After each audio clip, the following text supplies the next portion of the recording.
We are the Nerd Eternal Network.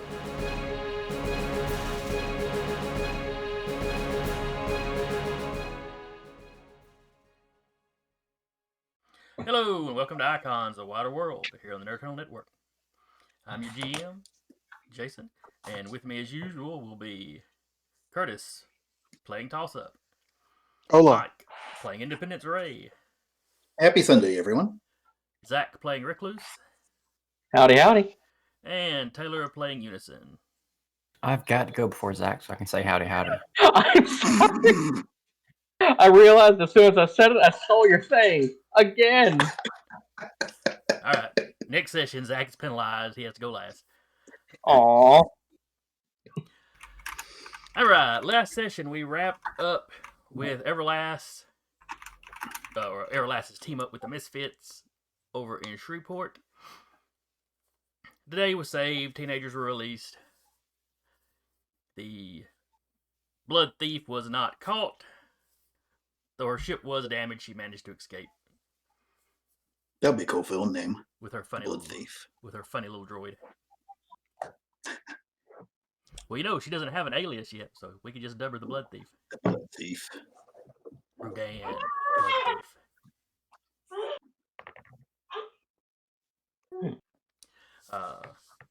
So this week we are jumping over. Did I say last week? I meant last session. Anyway, this session, we're jumping over to the Spear team. And we are starting up with y'all already in your little shuttlecraft, zipping across the Atlantic Ocean. Is that really smart for us to do while there's giant monsters? Is there ever not giant monsters in this world? They're not super common. It's not like Toho Earth or something. Or even Marvel Earth, where Japan has a monster season.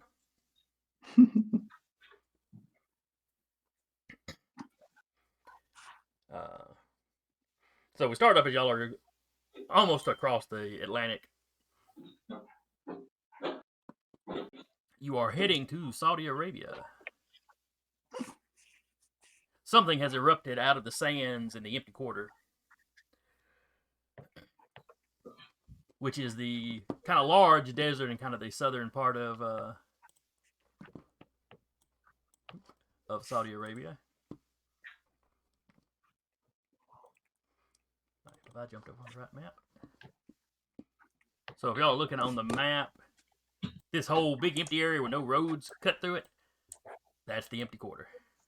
The desert there is actually called Rabal Khali, something like that. Pardon my pronunciation. I only speak English and I don't necessarily pronounce it the greatest. Which is why I'm going with the kind of its nickname, the empty quarter.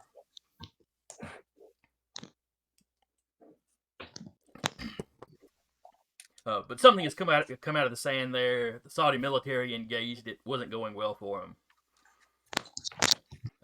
They requested aid from the U.S., specifically asking for the Spear team.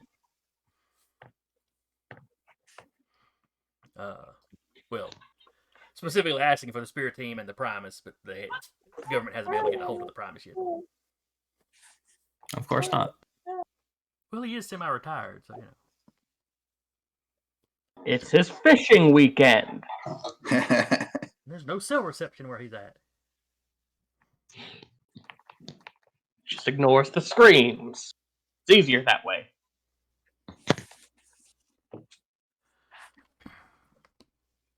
Look, the kids got to learn to fend for themselves. Yeah.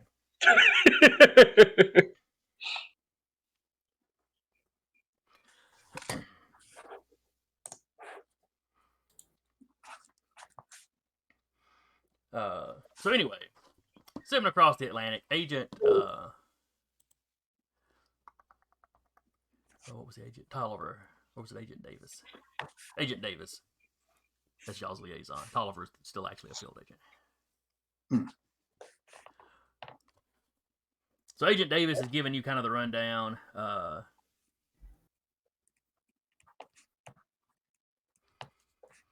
There'd been some weird seismic activity for a while. The last few weeks, just little, micro tremors.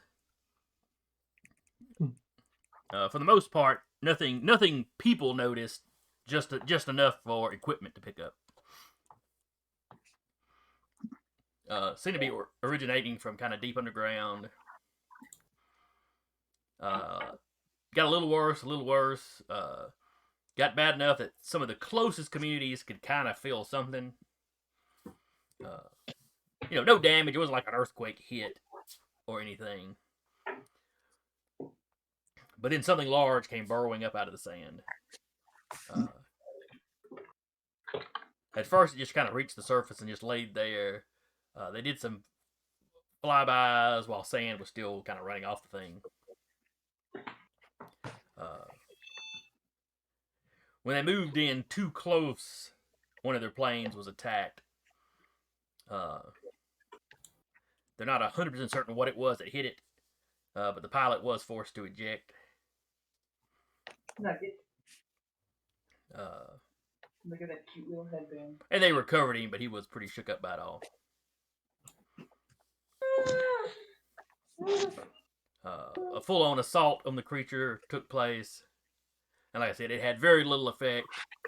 And eventually, the Saudis just sort of pulled their people back.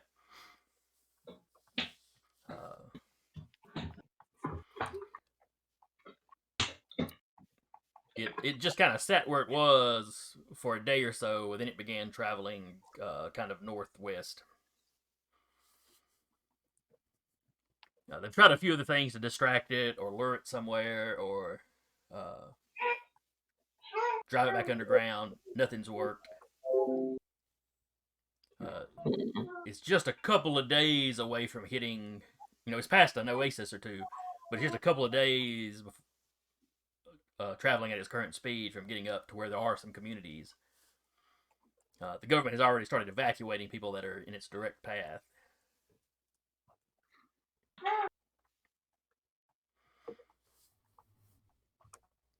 And that is why they have requested spear. About the creature, do they know if it's looks reptilian, insectile, mammalian? It has... And he can send you some photos of it now. They've had some reconnaissance planes, higher up, out of reach of whatever it was using to attack.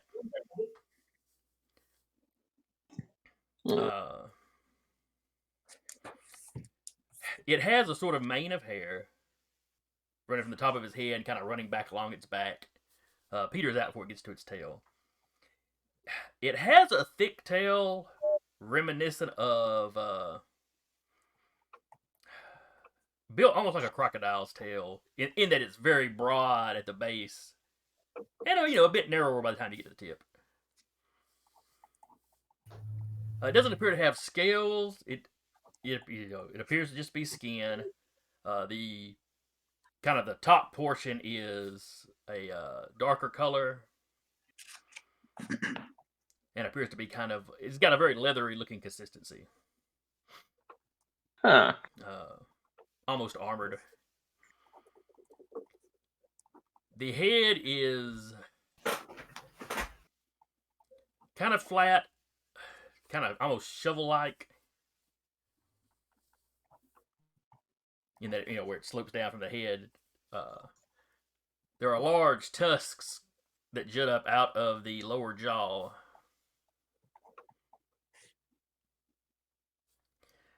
But rather than being like teeth in the mouth, they come off, more straightforward and then curve up. Almost like they're coming out of the chin rather than in the mouth proper. Like an elephant? Even an elephant's kind of plugs into the mouth. Kind of like an elephant if its tusks were attached to the bottom jaw rather than the top.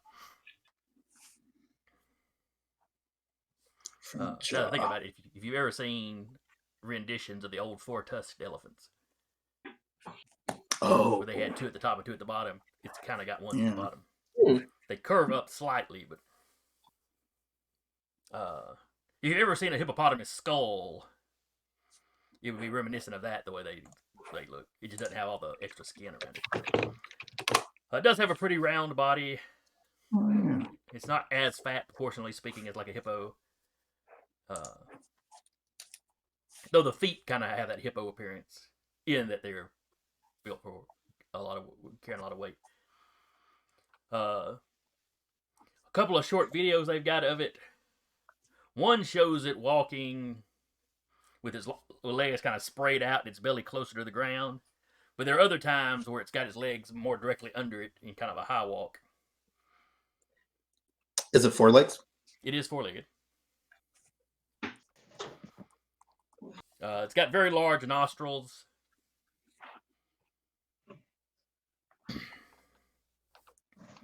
That they have seen it when a sandstorm was approaching. They've seen the nostrils actually kind of clamp closed, which is something camels do. Cannibals or camels? Camels, yes, Zach, cannibals can close their noses. They do that if the person didn't really shower much before they got eaten. Exactly. Or if like, ooh, this one's just about to go bad, we better hurry up and finish it off. You know, like you do your leftovers. Mm-hmm. And some of Spirit Science guys have, hypothesized that that's just an adaptation to it being a desert creature, probably. Yeah.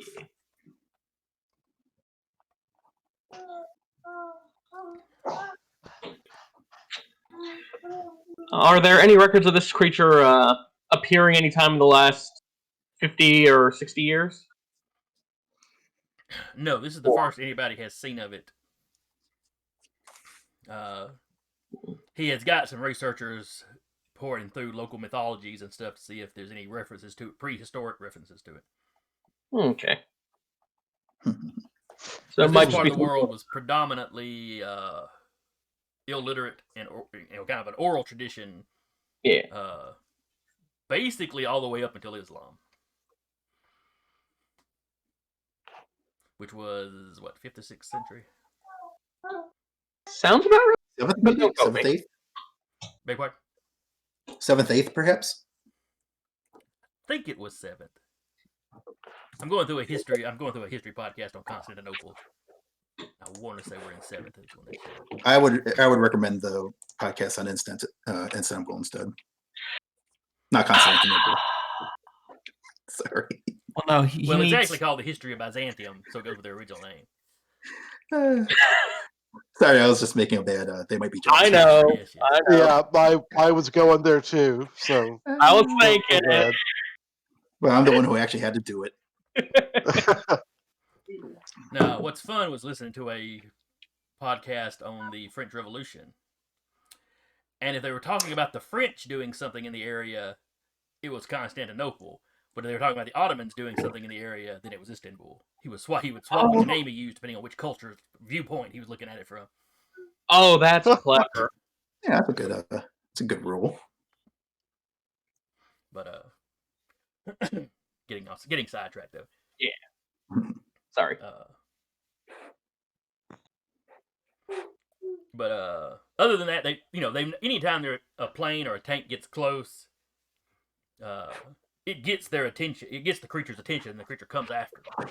It seems to be very aggressive.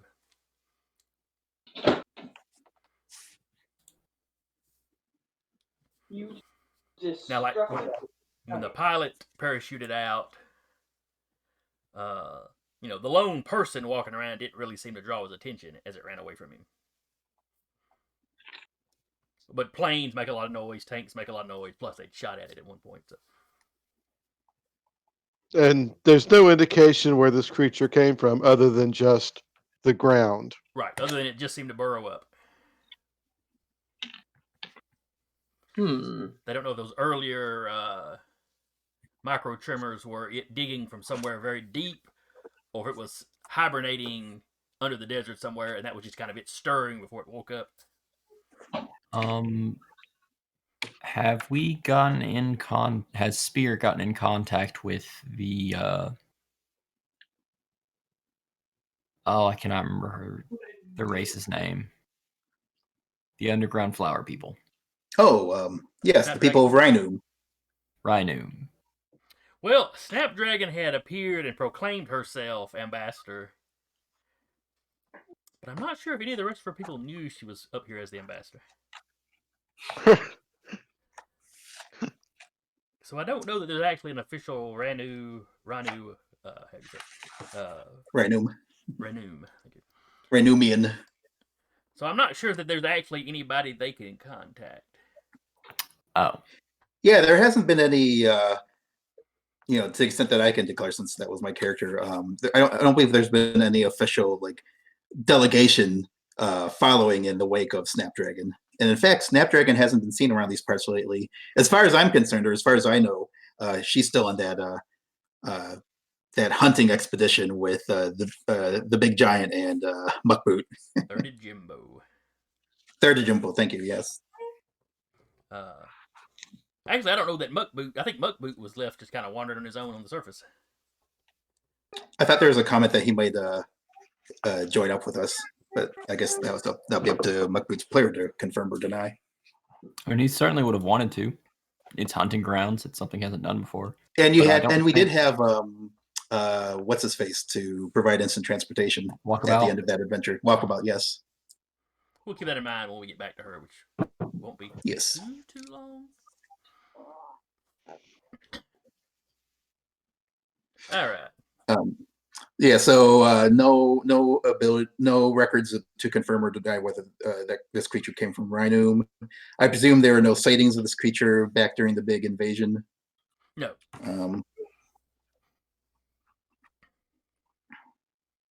No, the invaders during that were attacking major cities. They did absolutely nothing out here in the empty desert. Also, do we have any records of that of the kaiju sighting in Miami a couple of months back? Leviathan, there have been sightings of her out in the ocean. If you recall, there was an object that seemed to be drawing her attention. That Spear had loaded it up. Basically had it in a plane. And I think it may have been Unison's idea. Fly it to one side of the Atlantic and let her start traveling. And once she gets a little past the halfway point, just close enough to start causing trouble, they'd fly it back over to the other side, have her. So they've had her just doing laps back and forth across the Atlantic. Trying to keep her out of main shipping lanes. Nice. But that would seem to be an entirely different kind of kaiju species than what we're noting here. Yes, this thing definitely looks terrestrial. Nothing about it really screams aquatic. Like I said, some of the proportions might make you think of a hippo. So, wallowing in the water might be an option. But yeah, well, from what I'm hearing here, it seems like approaching in our shuttle would be risky. However, if we were to approach on our own power, for those of us who are able to, at least, that might give us a better chance of not provoking a hostile reaction. But then again, I don't think anyone else flies. But does anyone fly besides Independence Ray? Tossup could probably make hopefully a silent jetpack. 6 Yeah, units. I'd be able to do that. Hovers slightly behind you.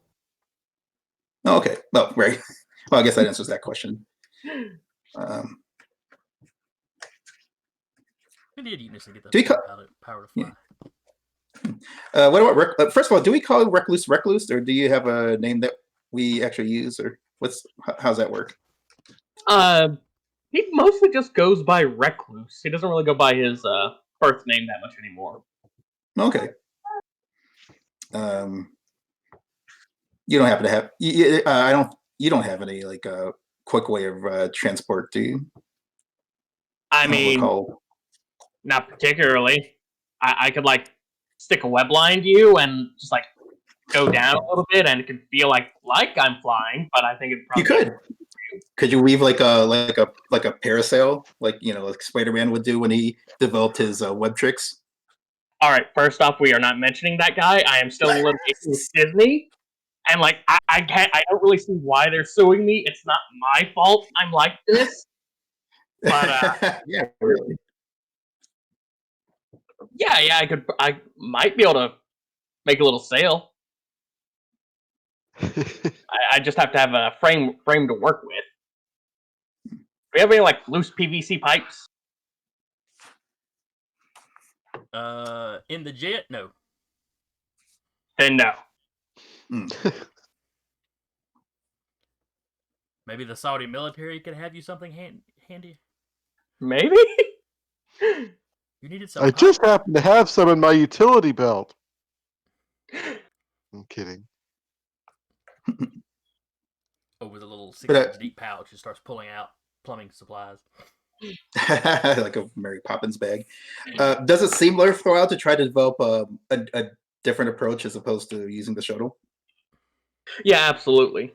Yeah, that seems very smart. Even if we were on camels and horses. Your spirit sign pilot is all for y'all finding Keep an it that way. alternate method. I mean, we could do something as easy and natural as that. Plus, it would look cool. Make a cool splash page. Also, to answer your question from earlier, Jason, Unison developed Flight early on in season 2 as part of an anti-Primus. Like, as part of the Primus can fly, I need an answer. Okay. I knew you'd been using it for a little while. I just could not remember when it was it popped up. Yeah, it was a thing of the astral projections could always fly. Mm-hmm. So it was just figuring out how they did it mentally and copying it.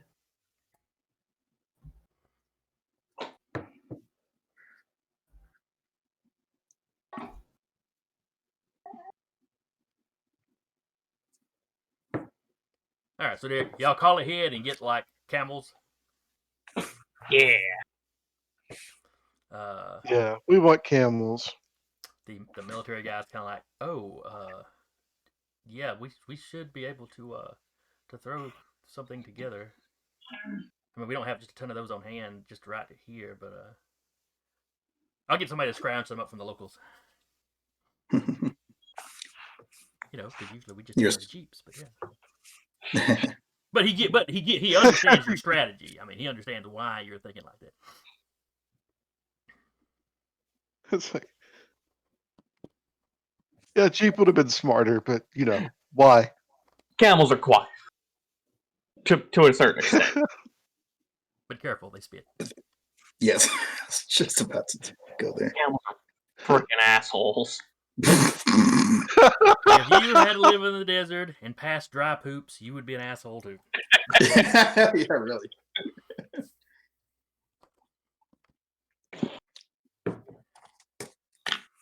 All right.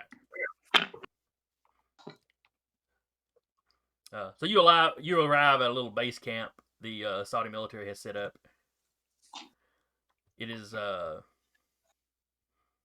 it's ahead of the monster and slightly to one side, so he won't. If it maintains its present course, it won't walk directly through their camp. But we should probably get some. If we don't already have, would it be safe to assume that we would have brought some cameras with us? Because I figure if we're going to be trying to get intel on this thing, we should probably some close-up pictures would probably be more useful than satellite scans from above. Oh yeah, y'all would show up with some supplies on your ship. The you want reasonable to say stuff. some cameras or some basic drones. Reconnaissance drones. You don't have you can't pull a drone strike on this thing. We are the drone strike. Unfortunately. It's a living.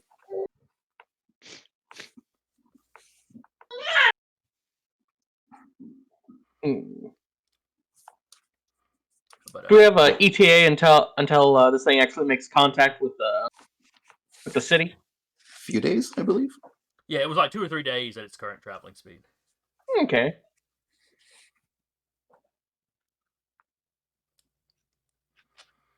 It has been seen to move very quickly when it was attacking things, but it seems to do that in short bursts.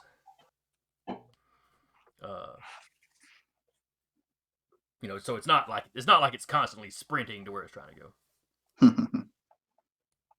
But But y'all land the local commander.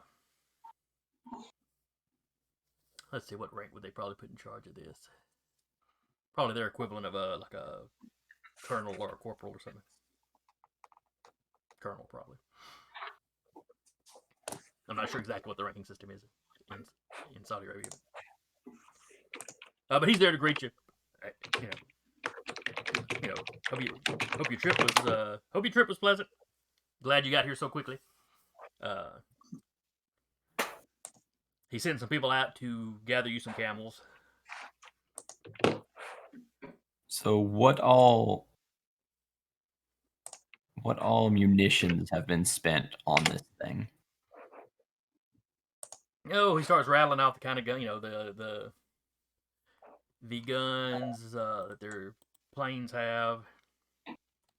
Don't you do it.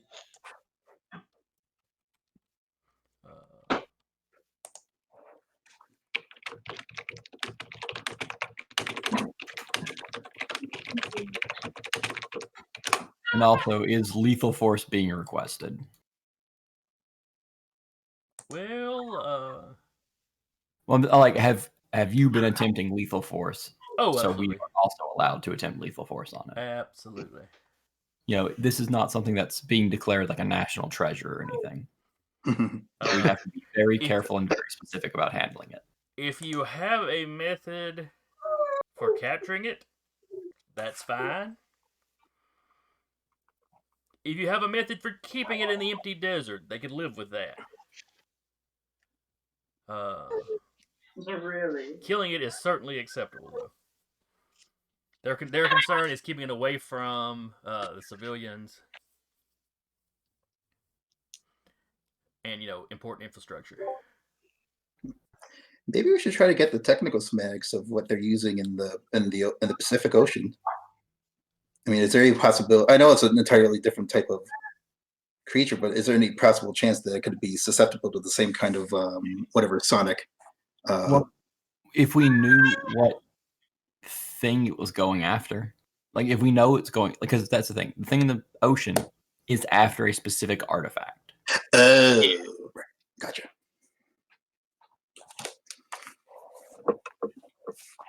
That was just an auditory signal or something. Unfortunately, no. I believe it's magic of some sort. Magic. There you go. Go figure. Hey, General. Pleasure to meet you. Sorry to interrupt. Do you know off the top of your head if there's any sort of chemical processing facilities or research facilities in the city that it's approaching? Or if there's any sort of science experiment that started up there that might be drawing his attention? No, he does not know of any such thing. The first community it's going to reach is a fairly small one. There isn't really a military presence there. I mean, it's the middle of the country. They may not be willing to share that information with us anyway. Now he pulls up some aerial photos of the town, and you can see that you can just see there's no like obvious military base there or anything. It's a city of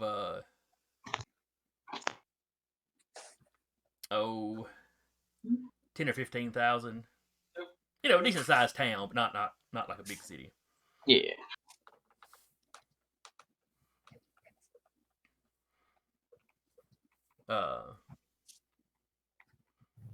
No major historical sites are around there. He brings that up specifically referring to the attack by the creature in Miami and what was discovered that it was actually after. You're in a hurry. And that creature was eventually dubbed Leviathan by the media, or Queen Leviathan in some cases.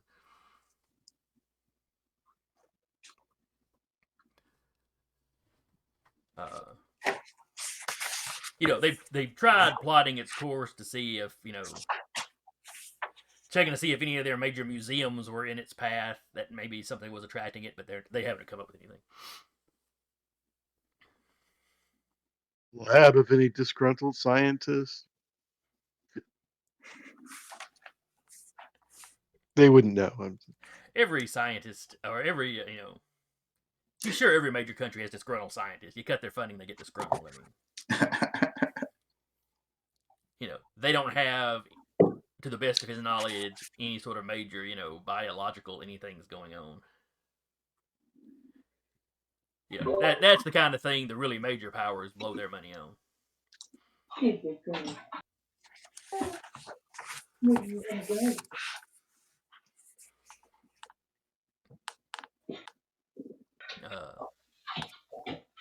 Saudi Arabia's history with its local superhumans has been very bumpy. Improving in recent years, but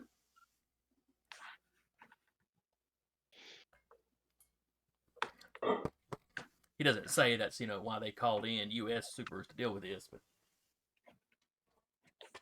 is that the implication?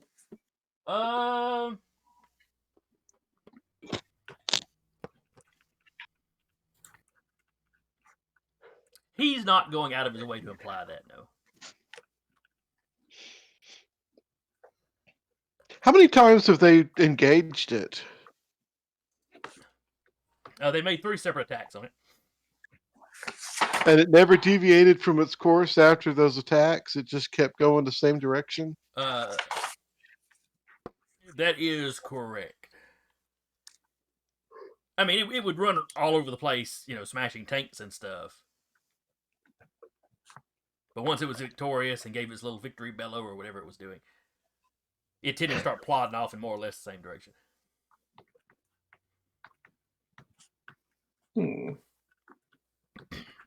Interesting.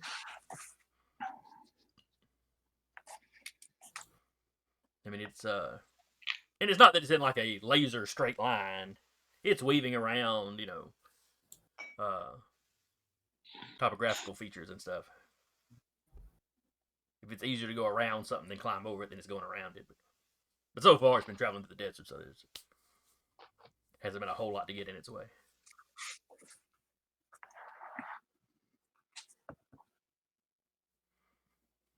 It's too bad we don't have any magic people on the team to see if detect if there's something magical in the city that's drawing it. Or just in that general direction that's drawing it, because it may not be the city. Hey, Recluse. Yes. What's your size limit on travel? Are you asking me to see if I can pull the thing into web world with me? I'm asking if that's a possibility. Maybe, but I don't think the locals would be really appreciative of that. And I like them a lot. That's fair. I didn't know if they would dislike it or consider it free food. I've only seen them. Would you like it if I dropped a grizzly bear into your living room? I mean, I'm a poor example of whether or not someone would like that, because that would be kind of interesting and fun for me. That's fair. That honestly that'd have really livened up too.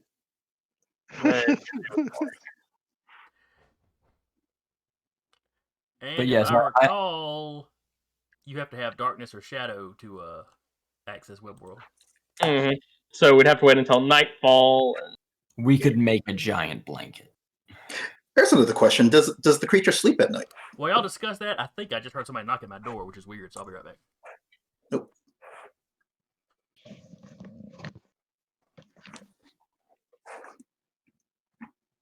It was just a worst case contingency plan kind of thing. I didn't want to start out, hey, throw it into another dimension. Well, tell you what, I'll pop over there and I'll ask around. Would you be okay if I drop a Godzilla in your lap for a little while? Well, from what I recall, there are some fairly large ones in there too. To be fair. There are also a lot of small ones. Very squishy ones, very nice ones. Then there are a few that are really tasty.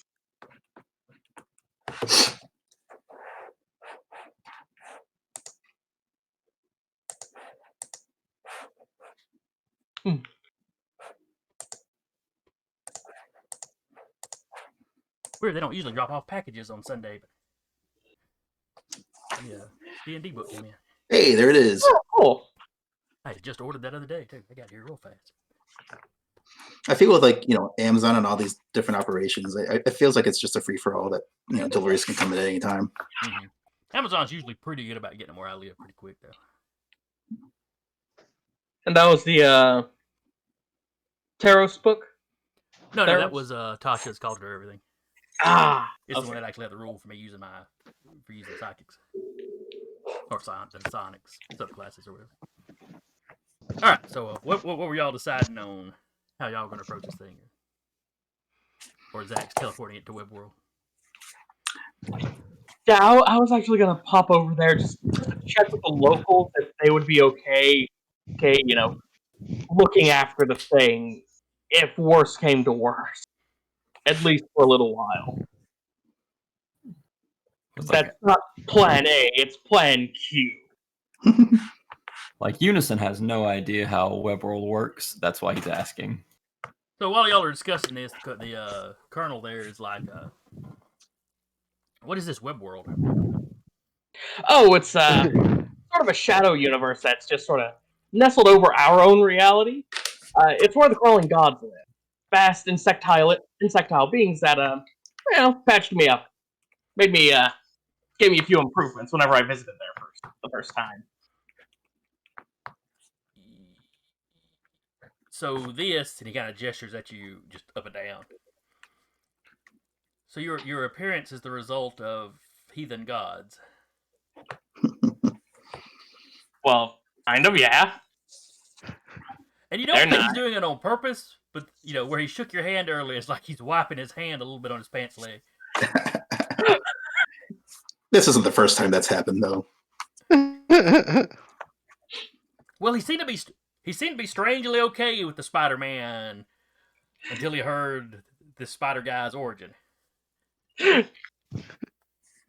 Oh, crap! Did I leak web onto you whenever we shook hands? I'm sorry. No, it's fine.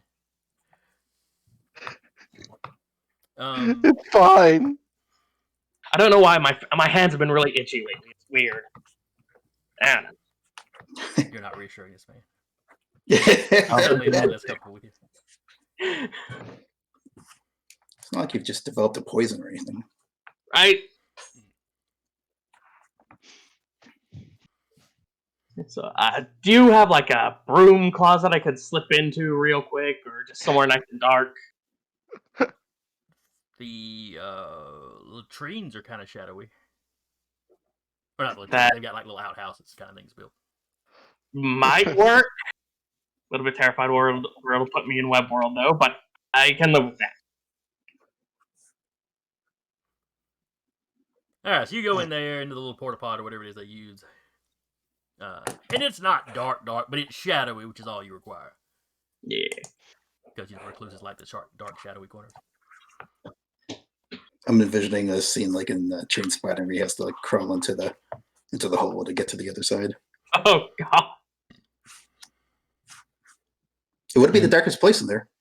And while that's happening, to our craftsmen in the group, do we have a way to gadget up some kind of sleeping device or some kind of something that might tranquilize it or put it down temporarily? That's very possible.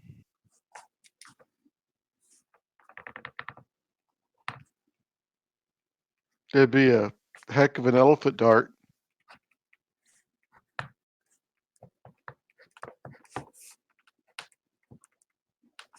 I can get to work on that.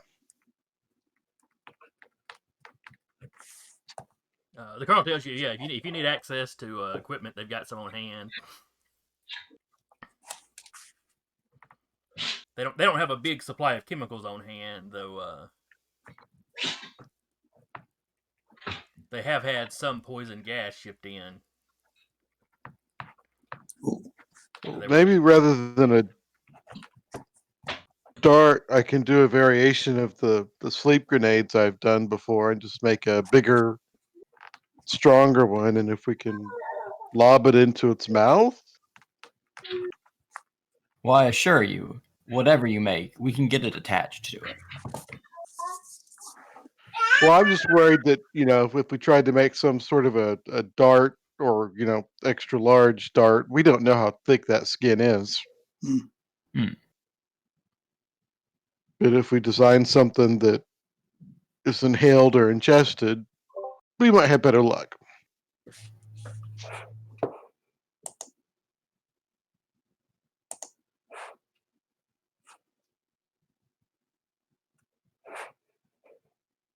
It's gonna happen. Well, he can shoot you over here where their engineers are. Yeah,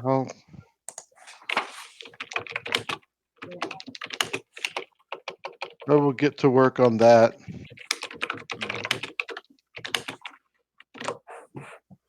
In the meantime, what are Unison and Independence Array going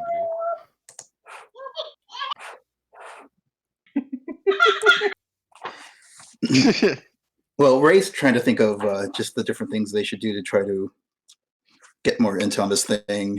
I think he would like to try to get some close-ups shots of, for example, if there are any kind of like auditory canals that could be detected, any kind of potential vulnerable spots that could be cited. If it's leaving any kind of leaving any kind of poop behind in its trail, that could be analyzed for useful intel. So come up with some way to, I don't think we need a whole lot. So I don't think we need anything beyond just standard bio collection equipment for that. I hope.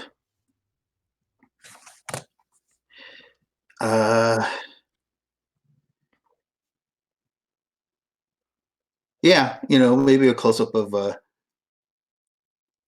the eyes, that sort of thing.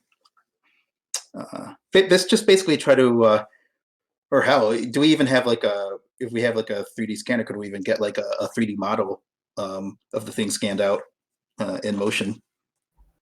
Anything like that could be analyzed. I think that's what Independence Ray is thinking of most, like what they can learn to have the the brain's back at spear analyze potential weaknesses.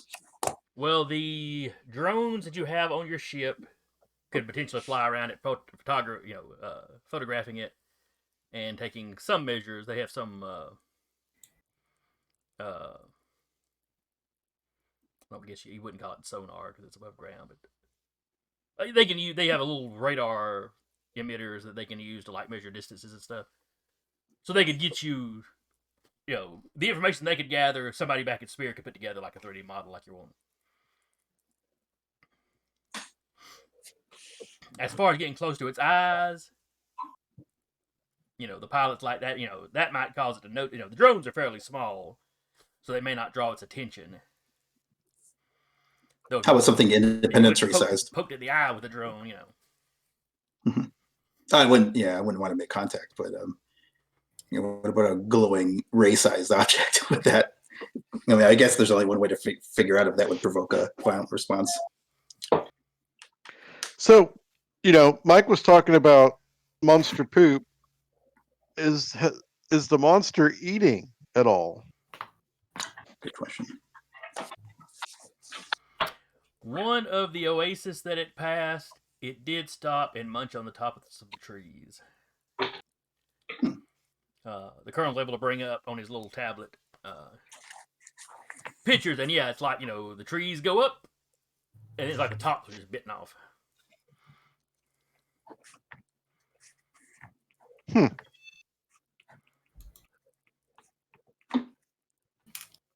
All right, so do we want to make a quick advance team? Independence, right? Sure. I'm ready. All right, then. Unit will go ahead and pop out 3 members. Novice, Skywatch, and Overshield.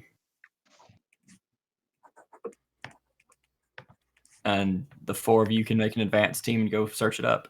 If you get hit, one of them can heal you up or carry you out. Great. And I guess we'll fly with the drones too. Okay.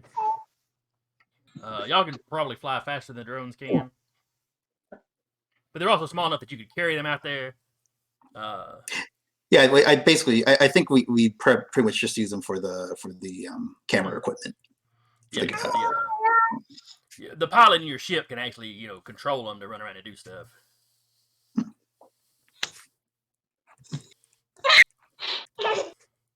For data capture.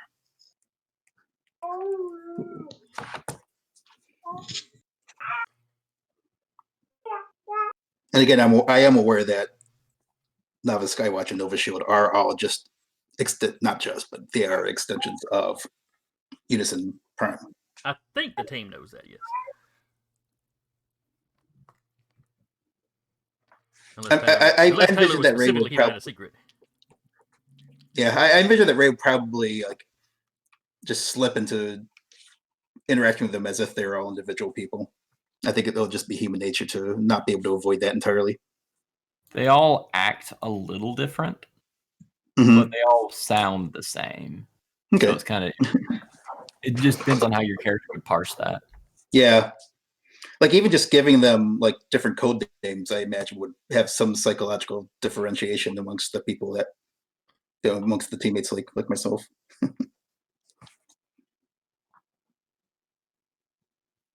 Like you call a guy novice, I probably would be falling the trap of treating him like a a younger person just a little bit.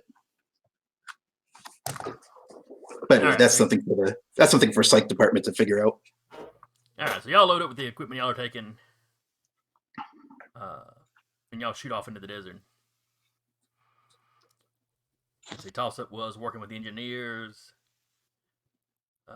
Basically, you rattle off what you need, and they'll do their, they either pull out what they've got or see about, getting something else. Right. So, Zach, you were stepping into Wormworld?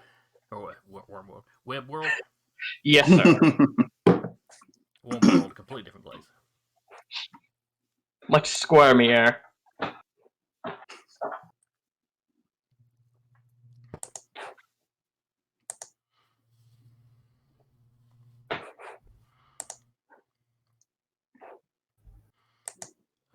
So yeah, you go in the facilities, or when you flip the light off, are shadowy enough for you to use. I don't think your dimension travel requires a roll. Or does it?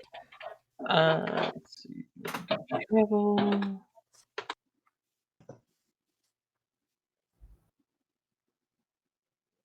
I may freely travel to any dimension I have previously visited. So yes, I can just pop over there.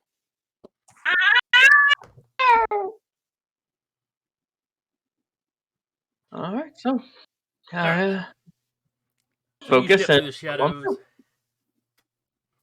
and you arrive, and you are standing in a desert.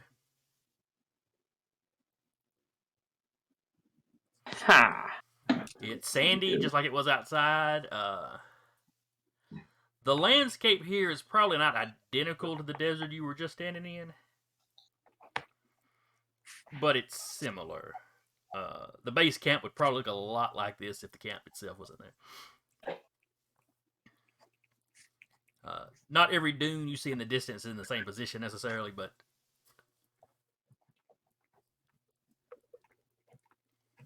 Is that? I guess I'll just call out a father who crawls, mother who swarms. Can you hear me? I have a couple things I'd like to ask you. They probably can't. There's a slight rumbling, and a big section of the ground, not too far from you, kind of lifts up. Oh! Huge spider legs come up out of it and slam into the ground. as his spidery form pulls itself halfway up out of the little pit that it's in. I wave. Hey. You're faced with something that looks remarkably like a large trapdoor spider.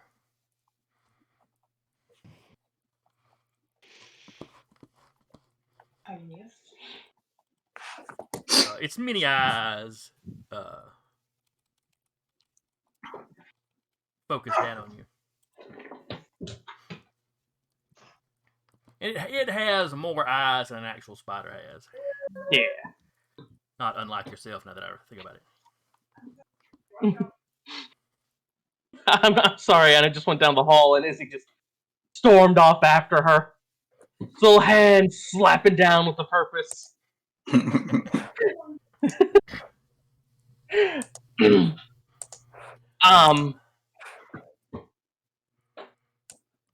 Isabella. What are you, little thing? I'm recluse. You can call me Sunny too. It doesn't really matter.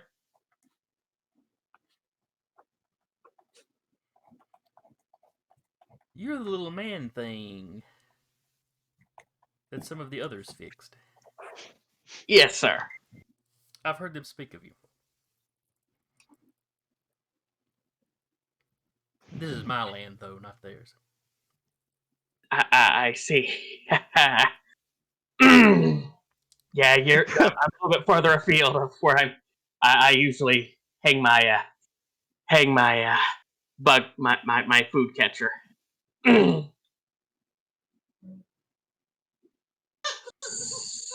What brings Mind you if I here? go ahead? What brings you here, creature?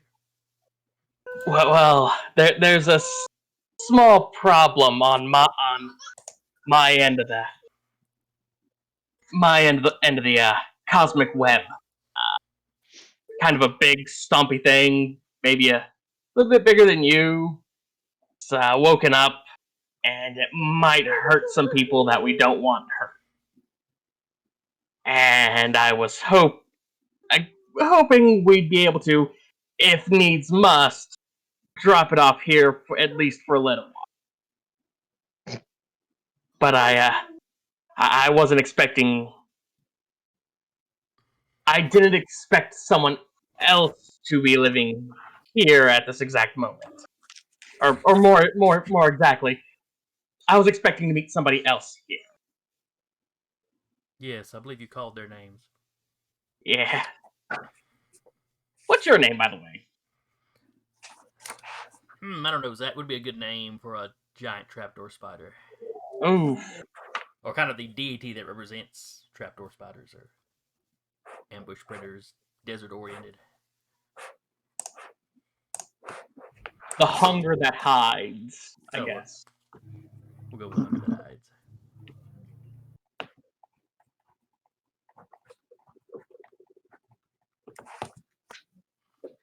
Wow, that's a wonderful name.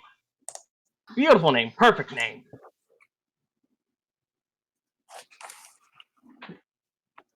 It states what I am.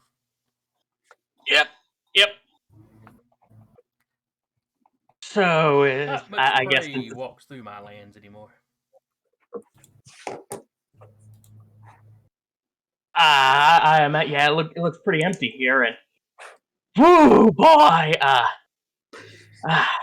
I just kind of suck in my gut a little bit to make myself look just a tad more pathetic. Tad less juicy. Yes, but yeah, if needs must, would you mind if we drop something really, really big and tender and delicious in your lap, if we have to? Describe this creature. Just give him a rundown of the not Tarask.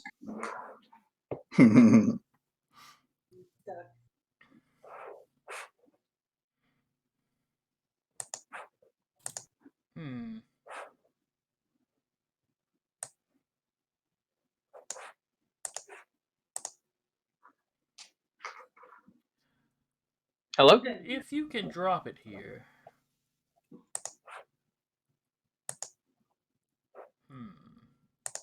If you can manage to bring it here, that will be fine. It sounds delectable. Oh yeah. But it also sounds like it may be something primordial to your world, which means it might not stay here. Much as if you drug one such as I to your world, I would not be there for very long. Nature would correct.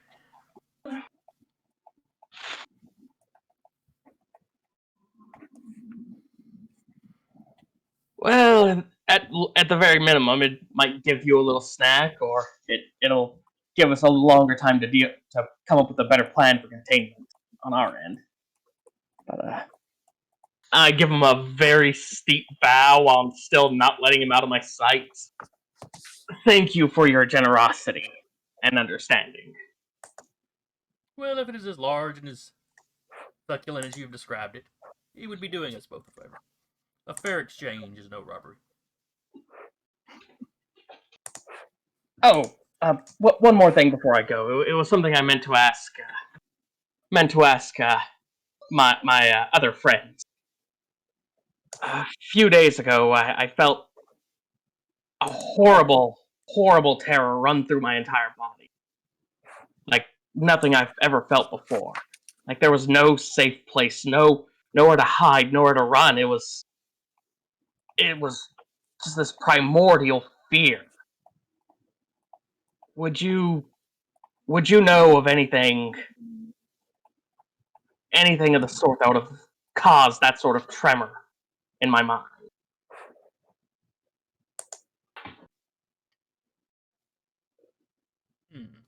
Crap, I don't have the name of those things pulled up.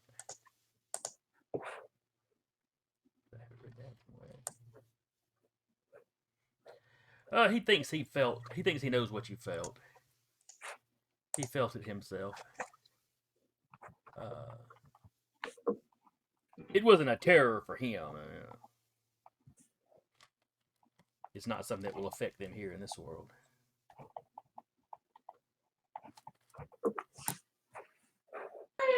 I know.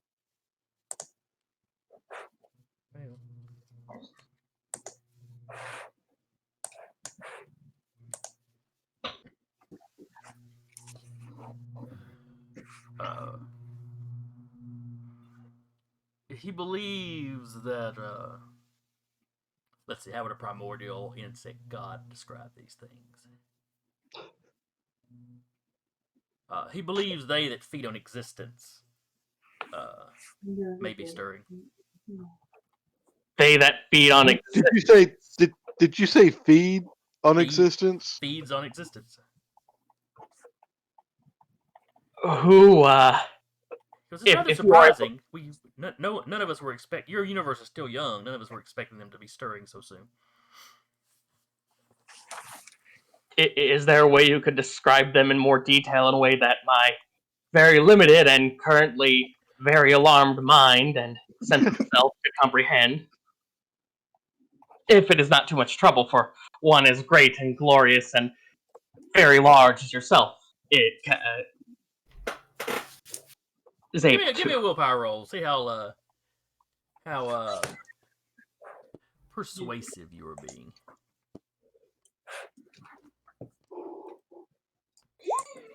This guy doesn't have no beef with you, but he is neutral to you at best. Yeah. Okay. Your flattery and admittance of his largeness is pleasing to his ego. Let's see, so you were asking for a better way to describe. I have no idea what your people would call them. I've given you our name for them. They are creatures outside of your existence.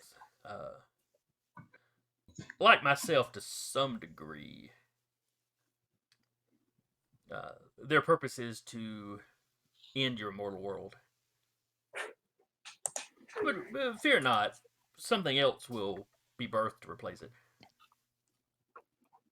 Well, that sounds okay, but I kind of like aspects of our existence. So gonna put that on the back burner. Well, nothing survives they that can feed, or they that feed. Nothing native to your world, at least. Well, except that perhaps they do occasionally take servants. Servant. Perhaps if you ingratiated yourself to them, as you've done with me, perhaps they would use you as their harbingers the next time they wipe out an existence. I'll label that as Plan Q. Thank you for your patience. You have no reason to fear them. You can always escape here. I could. Many of the creeping gods would welcome you. But there are still people I care about that I couldn't bring with me. Not for long. Oh, what a strange human thing. Perhaps.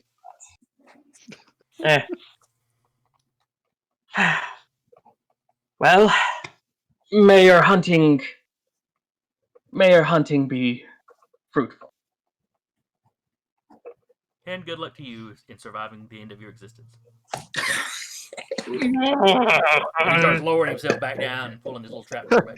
It's like, may you face the end of your existence bravely.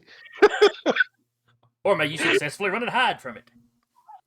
He's an insect. Either one is equally honorable in his eyes. Yeah, Right. He's primordial. It's all about survival. All right, I pop back into the real world, step out of the outhouse, and I find the nearest soldier I can, tap on the shoulder. Hey, do you have a paper bag on you? No. He gestures. There's a garbage can over there. Cool. I go over there, pop off the lid, and just start puking violently.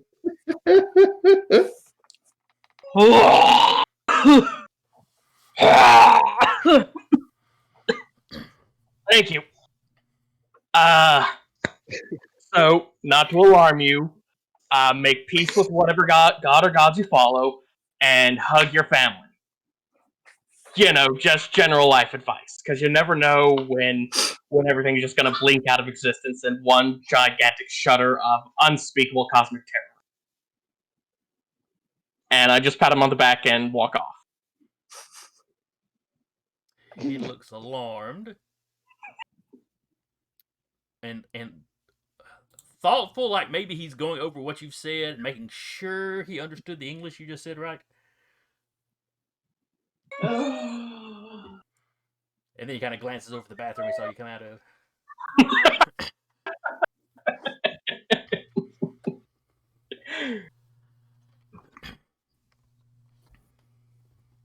One crisis at a time. Pretty much.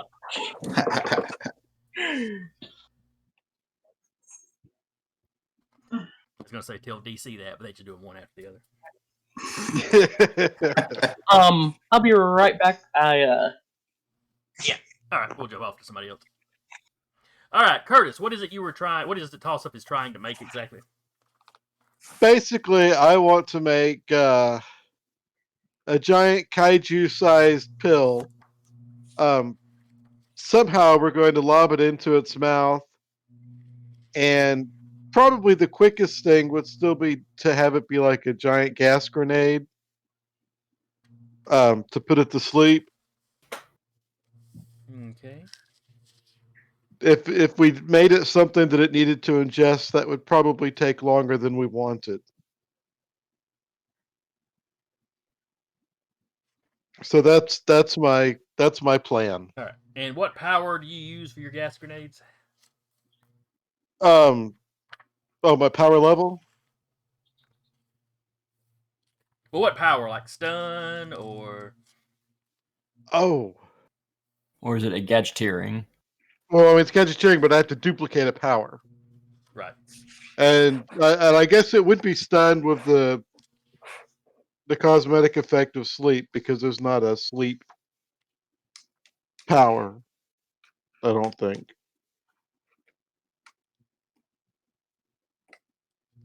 Let's see. Yeah, but I don't know if Which- stun lasts long enough. Well, if you did it with the extra, like persistent or something.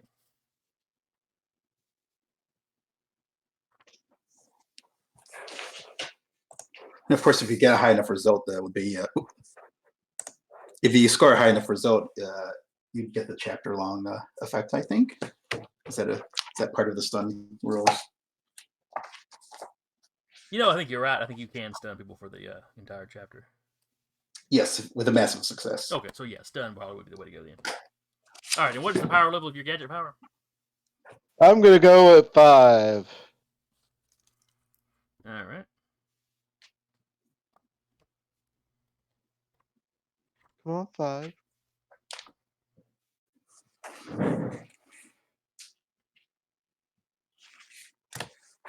Okay, A, B, C, D. Gadgets. Alright, so you make an intellect test, including any appropriate specialties, against the desired power level as the difficulty. You said you're going for 5, so the difficulty would be a d6 plus 5.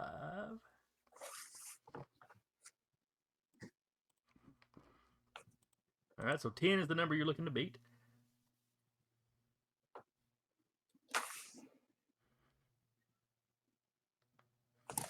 And for you, it would be your intellect plus if you've got like technology or some specialty like that. No, I just try to do too many things with a character to. Ah.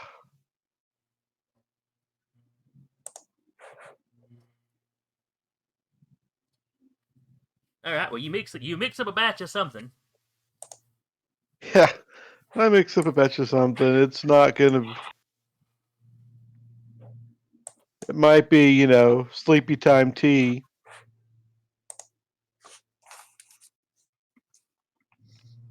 Will it knock him out? No, but if he was already going to sleep and we hit him with it, it would keep him asleep. And we probably wouldn't even know, or I wouldn't know, would I? Nope. You have made a batch of stuff. Oh, crap. I meant to use my luck, but it's too late now. Oh, Go ahead. I'll go ahead and let you do your luck. Okay, because I It's been always so long have since we played extra. these characters. Do what? I said it's been so long since we played these characters. Well, I just played him a couple of sessions ago. I have no excuse. What did your luck allow to do? It's just like using determination. It adds 2 to. Okay, so that would give you an 11, so I you roll. make it. Going forward, you'll need to remember it, but Yeah, I have to say before. this being I really meant to envision do you- it, but I envisioned that you accidentally, someone called your name and you accidentally knocked over the final ingredient that you had forgotten.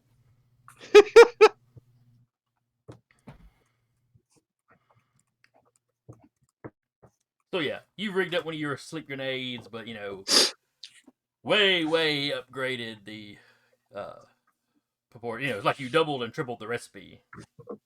yeah, I would have to because he's so freaking big.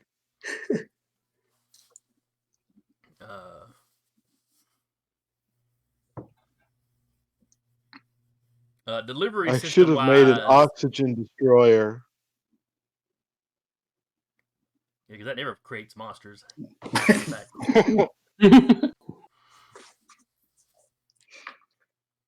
That always ends well. But Well, we could either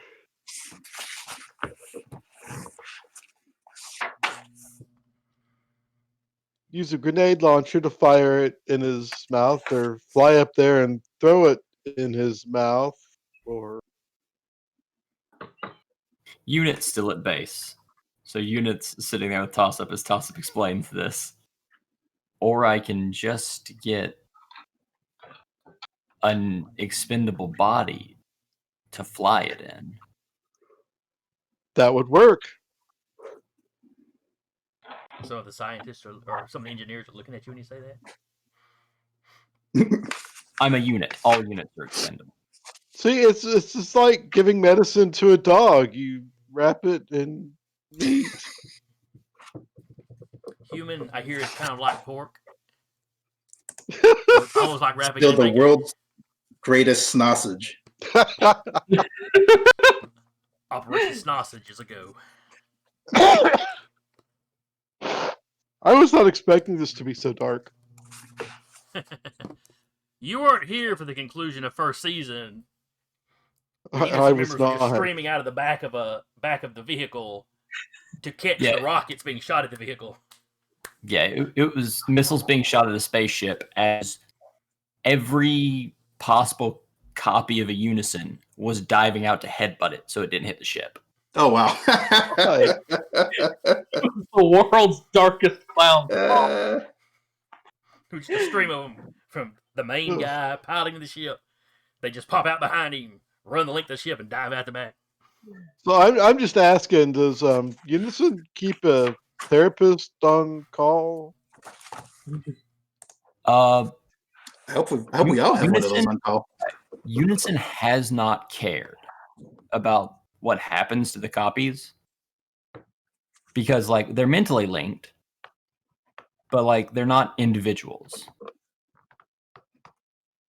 So, like, they're just an extension of him, but the same power. Like two identical computers hooked up to each other, but one fails the moment the other cuts off.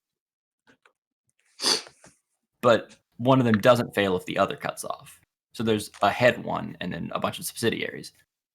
Unison never cared until our trip to Japan, where the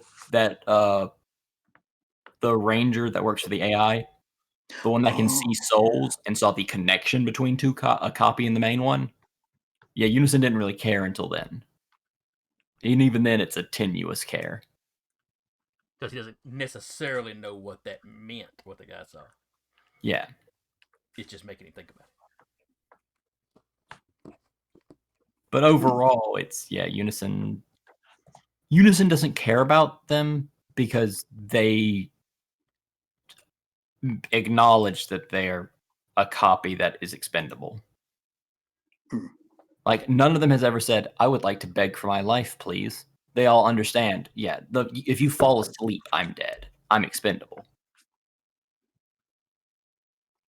He doesn't look at them as being real, and they don't look at them as being real. Because being more like real would different imply that workstations all you built into the maintain same computer. existence. So far, you They haven't are. encountered the Madrex problem, where one of the copies does assert individuality. Yeah, no such thing. Well, they all have individuality. It's just with the mental link, we all agree of what the best option is. Hmm. The whole thing But with yes. his childhood was he just used the copies to study stuff. So like none of them ever broke line before. So it doesn't matter. They all follow instruction perfectly. Because the instruction is the same instruction they would give to themselves.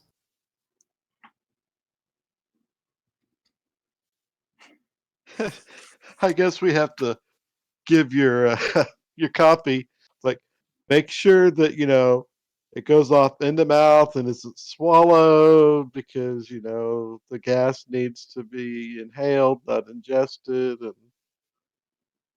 Yeah, break it on a tooth once in mouth. Got it.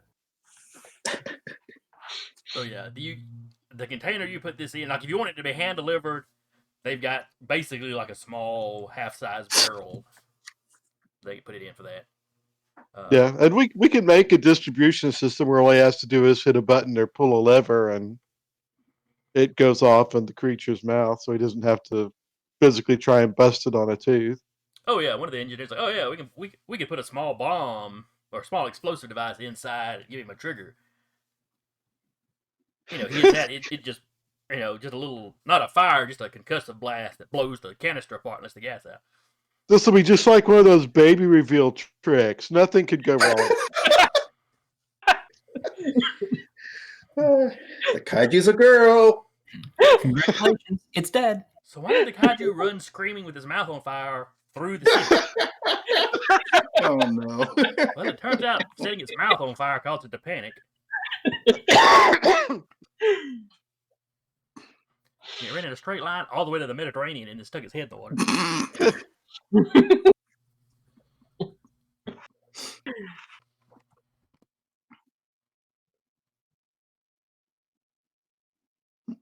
But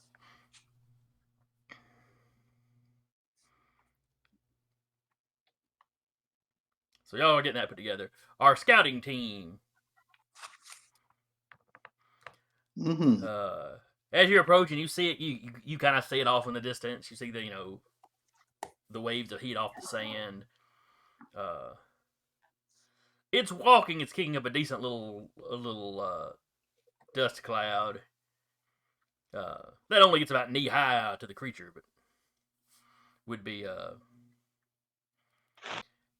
it's enough to be a pain to anybody on the ground, running around in its feet.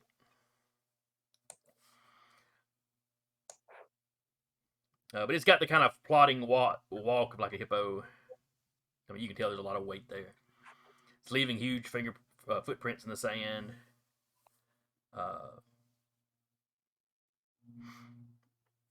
Can I It's assume in that we that have high walk position where its stomach is further away from the ground. From what you've seen, it does that most of the time when it's moving. But then when it was in a fight, it would drop down to a lower posture where it was closer to the ground.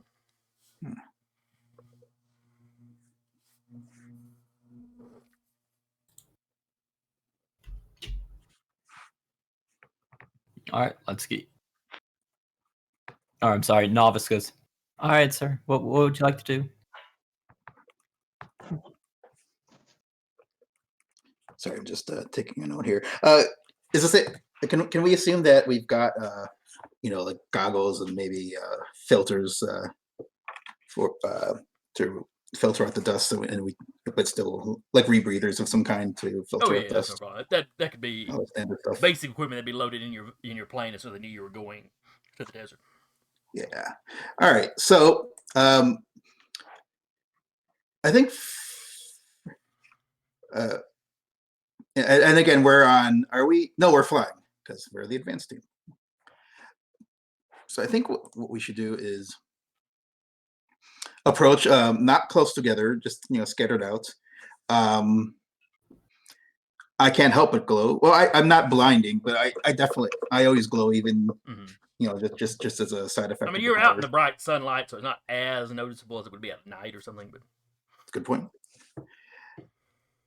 And I'll have like a drone by me, and I'll see. Well, I'll just see if I can just approach it head on and maybe try to just capture a really quick picture. Unless one of the drones wants to, or excuse me, unless one of my compatriots would like to. No, I'm going to see am I faster than? I have a flight level 7. Yeah, Unison's a 5. Okay, in that case, I think I won't use them as decoys. I'll take it upon myself since I'm significantly faster to go for the eye shot, as it were, to try to at least take some photographs of the eye. And once y'all get close, the pilot fires up the drones, and y'all can let them go. They head off to start. They approach it from the rear to start kind of mapping its size and stuff. Oh yeah, that's right. Yeah. It's like literally they're on either side, radaring it up and down. Mm-hmm. Get around, go fly under. Hopefully it won't. So I'll just try to do that, and I guess it's up to the creature whether I annoy it enough to swipe or try to swallow me or something. So you fly up, you're taking pictures of its head. You're not, like you said, you're not blinding, but you are still like a light that appears. Yeah. It doesn't stop moving, but it does sort of turn its head and look in your direction. Okay. I'd also be looking for like around the neck for like gills, anything like that, soft underbellies, any notable areas that don't seem quite as leathery as the rest of it. If you dip up under it, you would say the belly is probably softer than the top, but it's still where the top looks kind of like thick leathery, kind of armored. The underside is more. It still makes you think of a hippo skin. Still looks really thick. Seems really thick.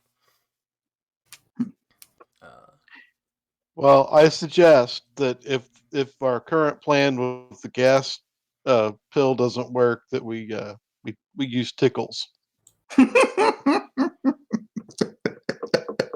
Debilitated, kind. If only had the Green Lantern power, I could just make a giant feather out of solid light. Who's a good monster? Who's a good kaiju? Just for funsies, I'd probably also see if there are any kind of detectable sexual organs to determine. It is male. Okay. That's all I need to know. Don't need to go into any. It's male. Yeah, because that would affect its potential responses, and that's all I need to know for it. Nothing else. And then.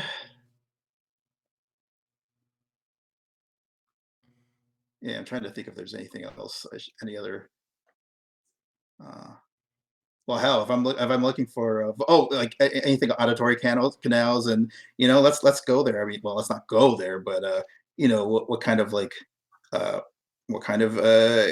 anal openings are there? There's a potential for like another vulnerable spot, just for determining weakness potential soft points.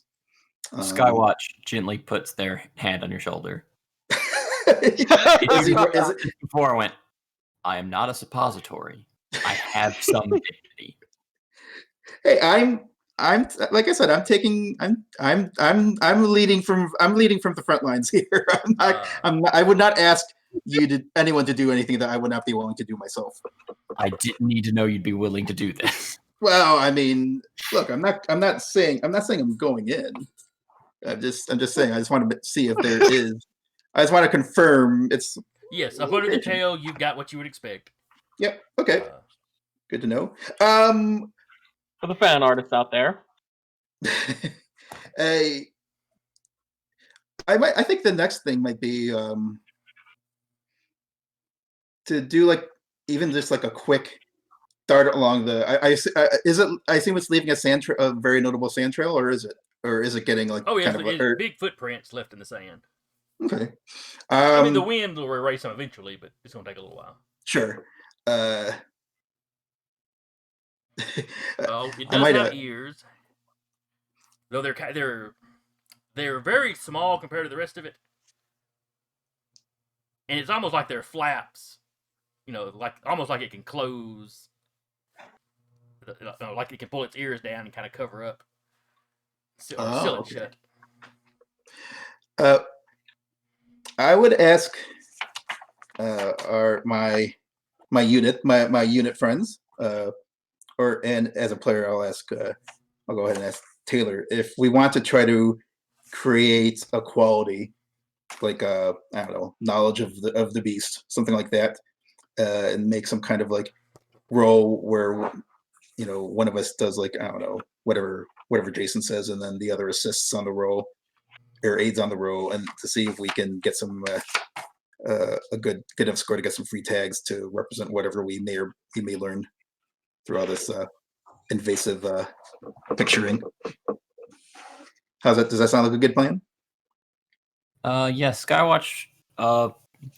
As far as detailing like an abusable quality, I guess Skywatch or Overshield could close in on it from like the back, somewhere where it doesn't have vision, and see if there's any weak point or like that's a good point. Yeah, punctured slightly by munitions or where it has taken visible damage.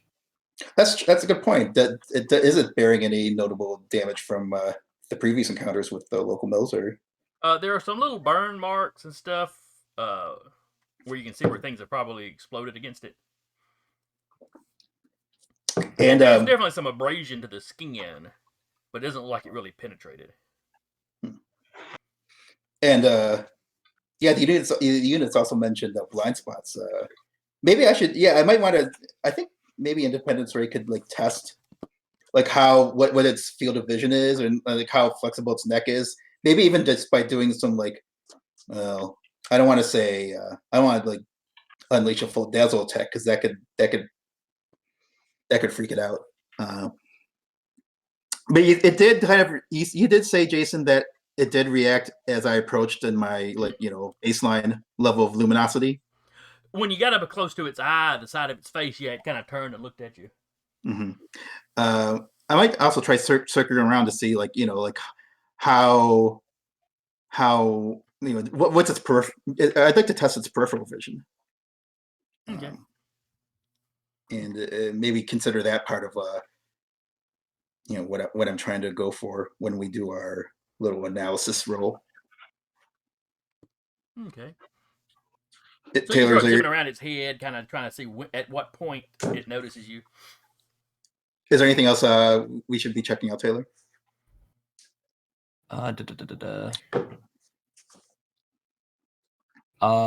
Do there appear to be any damages or scars that are clearly from like long gashes or claw marks or teeth marks of creatures of similar size? Anything that might indicate a history yes. of... They look very old and long since healed, but it does bear battle scars. Of presumably something of similar size? Yes. All right, take pictures of that. That is important to acknowledge. It's important to know there are potentially more of these things somewhere. Yeah, you're right. And maybe if we're really lucky, we could get some paleontologists to figure out whether those are the kinds of like defensive wounds or the kind of wounds that indicate some kind of like predatory activity on behalf of the subject creature. Well, this thing's already at least an omnivore, potentially just an herbivore. True.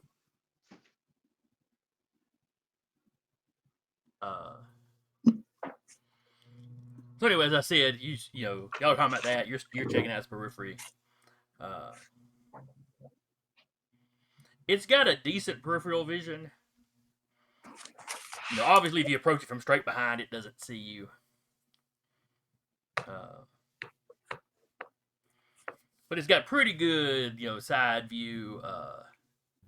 Your light and motion seems to catch its attention anytime.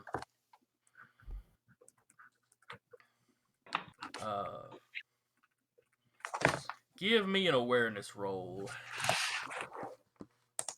Both of us, or just him? Just him. He's the one doing this testing. All right. Of course, this is not exactly my. I don't know that I could really. Yeah, I feel like my qualities would be a stretch to for this sort of thing. So I might just have to roll this blind. But would the units be allowed a aid roll? No, they're not really aware of what's about to go down. Oh, okay. This is totally different from our analysis. All right, and awareness roll coming right up. I generated a 10. Okay. While it's not reacting strongly to you when you start this, as you keep it up, it's starting to look a little agitated. Okay. Not like, oh, this is something attacking me, but think like a fly buzzing around something's face. Well, I think if we've completed the scans and did the cursory check arounds, I'm happy just leaving it be and just doing a final dash to see if we can find any droppings, and then head back to base. I'm actually curious about the droppings. How's that sound, units? Novice says okay. Because Novice wants to leave. Novice is not happy to be around the big monster. I'm right with you there. I watch an Overshield are kind of like, should we take a few preliminary shots at it? See what it can take?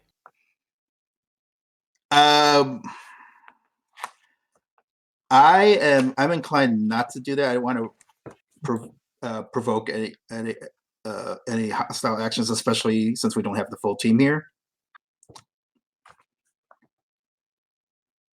And we've still got at least a couple days before it enters inhabited territory, since this is still our first day here. Or we'll hover there and go, well, all right, if we can't shoot it, there ain't much we can do. No offense, combat's our main role. Well, let's see if the eggheads can find some other way. I mean, we still haven't figured out if there's any way to detract or redirect or distract the creature. I know I know the local forces. We've got some good news and bad news. Okay. The good news is Toss-Up has finished a potential knockout gas for it. Okay. The bad news is Recluse is back and he's been throwing up. And does he when he goes to his dimension? No, not normally. No boy. Hey guys. Let's definitely not take any initial pot shots yet. Yeah, let's go ahead and return to base then. If we got nothing. So was Independence Ray able to return with droppings? Yeah, did we find anything? All right, you follow along its path, and the Saudi military has been able to tell you that while they have been following it, they have not noticed it leave any droppings. Okay. Well, I'm fine just going back to base then. But they have not been following it necessarily from the point that it came out, just by the point that, once reports reached them and they got to it. They have not sent a party out yet to try to find where it actually burrowed out from. Oh, that's another thing we haven't really checked out. Or actually, in the pictures, did we get good pictures of the teeth? I'm sure that that's definitely something I would have thought to. Well, because I'm curious. Open its mouth. I'm curious if it's an omnivore or a herbivore, because it ate trees. Mm-hmm.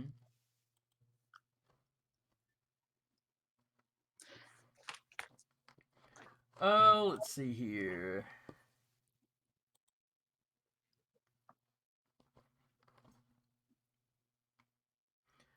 The teeth do look kind of sharp.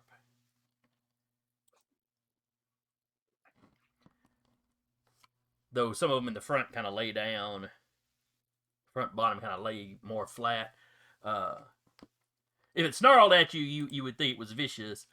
The colonel tells you they've had some zoologists looking at it and said of extant animals, they most closely resemble a hippo's teeth. He said the large tusks are clearly used as weapons. And, of course, given its size, you wouldn't want to get bit by it, period. But No. Well, I'm just, it says something about its nature. Mm-hmm. Well, are hippos generally herbivores? I know they're extremely territorial and nasty and they are very. But yes, they are pretty much herbivores.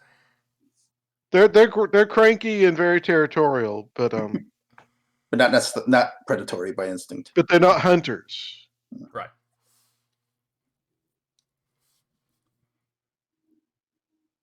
You know what we really need? We need like an island to just dump this thing on, and maybe it won't swim. We can start making a monster island. Just find a way to trap them all there. There's a comic book about that. Have you ever heard of Kaiju Max? No. I've never read that one. Yeah, the premise is it's basically like a prison for kaiju who are in this world all intelligent and they can talk and stuff. And it's interesting because the art style is actually kind of cartoonish, and there's a lot of whimsy because it's about kaiju on a prison island, but it's also a prison story, and and therefore it gets dark. At times you don't necessarily expect it. That you would that the art might kind of not lead you not to expect. It's really you don't want to know what they have to do for cigarettes.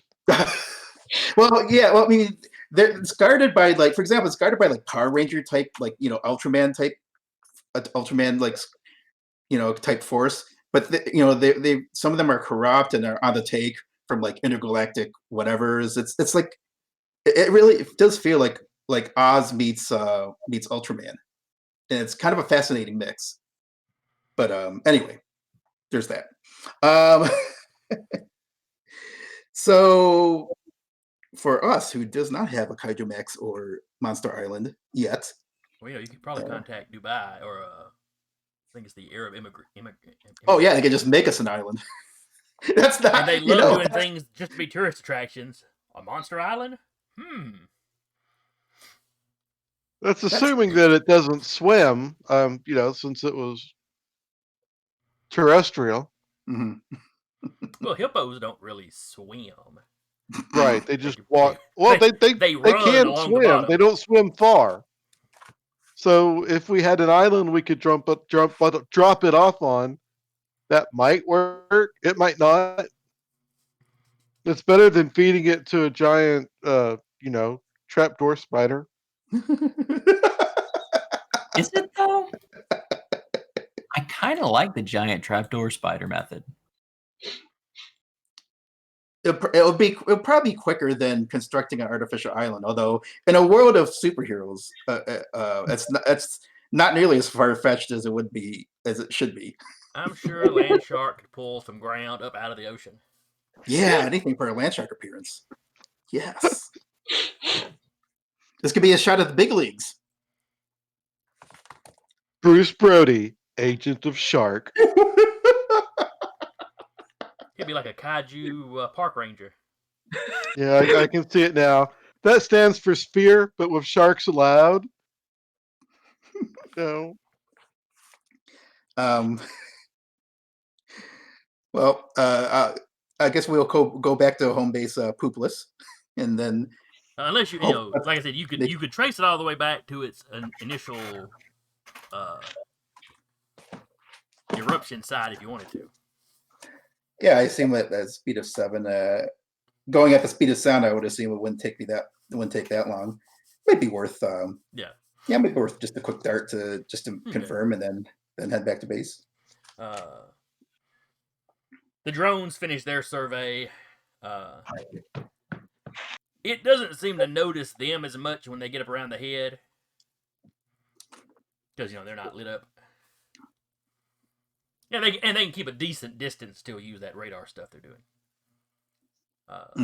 So yeah, the Unison guys can hang around with them while the drones finish, and then carry them back to base. The path it's traveled is very easy to follow. By the time you get to the eruption site, the prints aren't as distinctive, but it's still obvious where they are. The older prints, the sand has shifted some, but sure enough, there's a big pit. Where it come out of. You do poke around there and find it's like a big plug almost of what is clearly monster poop. Ooh. Hey, mission accomplished. Well, I will very gingerly. This is where I regret. Yeah, exactly. This is where I regret not having the Green Lantern power. Should have spent those points. It doesn't smell real. I mean, there's enough of it that you can smell it, but it's not. It's not super strong. It's already kind of dried out. If he's been asleep for a couple of million years, it's a hell of a hangover poop. I see fossils of ancient Rhinumian soldiers. But yeah, I'll take my sample and head on back home. And not to belabor too long, but I don't see anything really obviously standing out as far as like what else I see around here. Do I?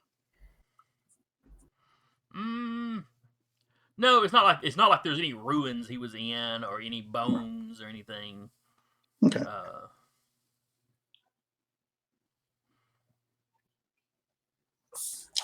You do notice some like Jeep tracks in and around the area. You think you see a spot on the plug where someone else may have taken samples. Okay. It'll probably be safe to assume that was just local authorities. Oh yeah, because Or Yeah, because surely they would have. evil. Well, it could be, but surely Saudi Arabia has not done nothing. While we were on our way, so I can only assume that's what they did. Or I will choose to assume that, and until Jason throws that in my face and I realize It could be an Pan-Fan. evil You scientist. fool! I gave you the hints and you ignored them. Exactly. So you get your sample. You notice that. You take back off for the base camp. Yeah. As the drones are finishing up, miscellaneous unison members are getting ready to head on. And you notice a Jeep approaching. The units, that is. Yeah, Or you all of See, us. that's the detail that you ignored. Dun dun dun. The Jeep's approaching. Oh, okay. I thought the Jeep was approaching me. No. It's coming up on the monster. Oh, oops. I Okay. shouldn't say approaching the monster. It's not like they're driving straight up to it. But they're coming up and they're kind of getting off to one side and kind of matching its speed. You can see there are 3 people in the Jeep. The one guy's driving. They've kind of got the top off of it. One guy is standing up in the front, and he's hanging on to the support, and he's got a camera in the other hand, like a video camera. There's the guy in the back with like a large clipboard, and he's desperately trying to hold the paper down while he writes. None of these guys look military. The Jeep does not look like a military vehicle, like a civilian yes, Jeep. Skywatch will lower to that level and approach in a driving position. Like he's It's a fun thing about he's acting like he's sitting. yeah, like he's sitting inside an invisible car and pulling up beside them. Okay. It's a fun thing about flight is you don't have to take a position for it; you just do it.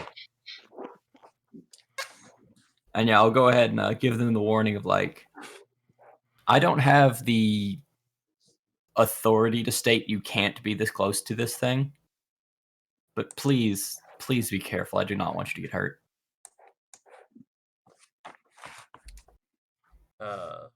The driver gives a start when you start talking to him. Pull over.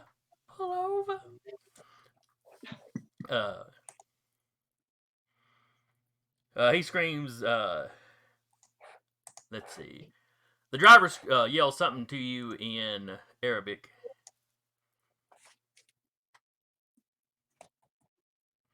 The guy that was doing the riding kind of scooches over to that side. Has you repeat yourself because he didn't quite catch what you said before. He introduces himself as name. Hold on, let me get ready to type it. Professor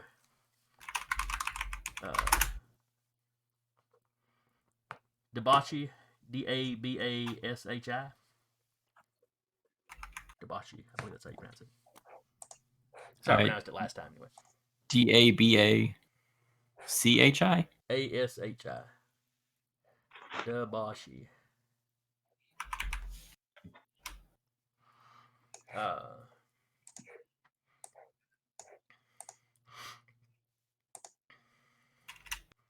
Well, but he tells you, they're not planning to get any closer at this point. They wanted to get some actual footage of the creature.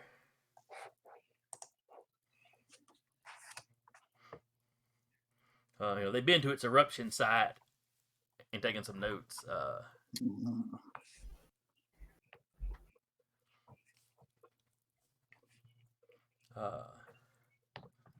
He goes, it's all very exciting. He had come over here specifically looking for something like this. Once the seismic disturbances started up, and all this is being basically yelled so you can hear over the wind rushing as y'all are driving.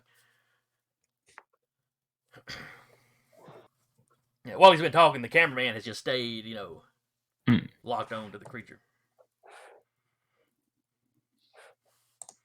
Just ask how long they plan to follow it before stopping. The professor leans over, rattles something to the driver in Arabic. My driver says we're good for another hour before we need to peel off to go, to make sure we had enough gas to get back home. All right. Skywatch will hit their ear, and Overshield will come alongside, and they'll both state that we'll stick with you for this hour. If it turns and starts to do something, or believes you to be begins being aggressive in nature, though, we're going to have to ask you to pull off. Oh, of course. All right. Then we'll stay above, and we'll be in communication with you after you're done with your research. And they both lift up. Okay. So everybody else gets back to base. Sure enough, they follow the professor follows the creature for another hour. Then they pull off. And they continue heading north, but they pull off more to the west. They probably tell you what community they were headed to. But let's see. Do you pass that name along? Well, never mind. When y'all get back to base, I guess y'all would swap notes. Well, the unit already at base can just ask if... Well, no, just asking if there's just they know a random professor seems oddball, but I'll still ask at the corporal at the military base if he knows of a Professor Dabashi. Not off the top of his head. He talks to an aide, has them run it through the computer. And they get a record of the professor getting a basically like a visa into the country to do some research. I can't remember what country I originally said the professor was from the last time he popped up. But did he pop up in this campaign or a different yes, campaign? he's been in this campaign. Oh. He was the professor that helped with the first one.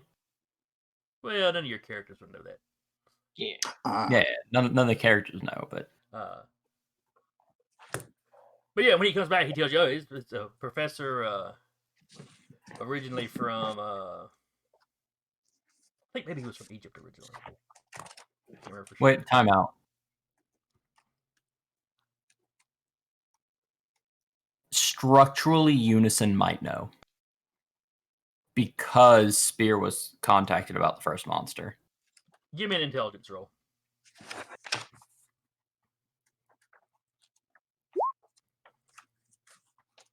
Not the highest. Oh, wait, I better roll that. Give you a difficulty.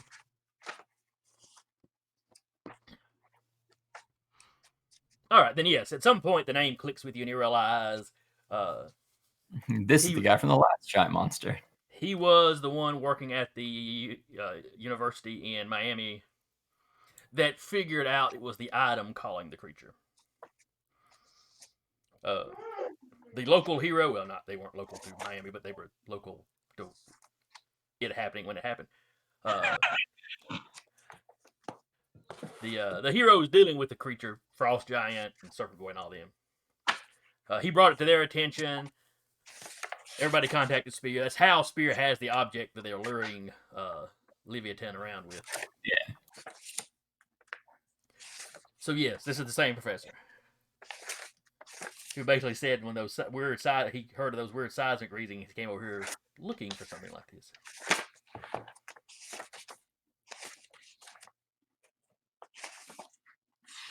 Then yeah, they're definitely going to stay there till the Jeep pulls off.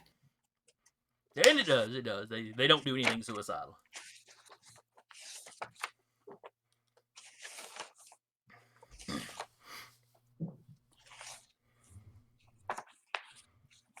The colonel asked you if there's some importance to this.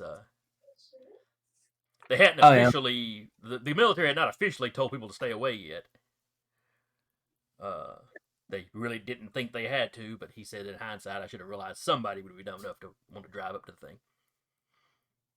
People enjoy following tornadoes He's in like, the state. Oh, okay. Well, we don't get those around here, but yeah. But yes, he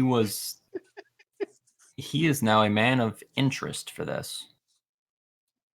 And Unit will inform him of the Miami incident and how Professor Dabashi, He was aware of the Miami incident. I mean, of course, it was on the news everywhere. But yeah. And then But he Professor has Dabashi read up on it since this started happening. Yeah. But yeah, that professor was someone who was key in figuring out what that monster was after. Oh. So he may be of use if this one is also after something. He turns to one of his aides and rattles off some orders there, but the guy runs off. I've got 2 people on the scene with him, making sure he's safe. So we will. Well, if you have someone that can give him a message, please tell him to make his way here as soon as he can.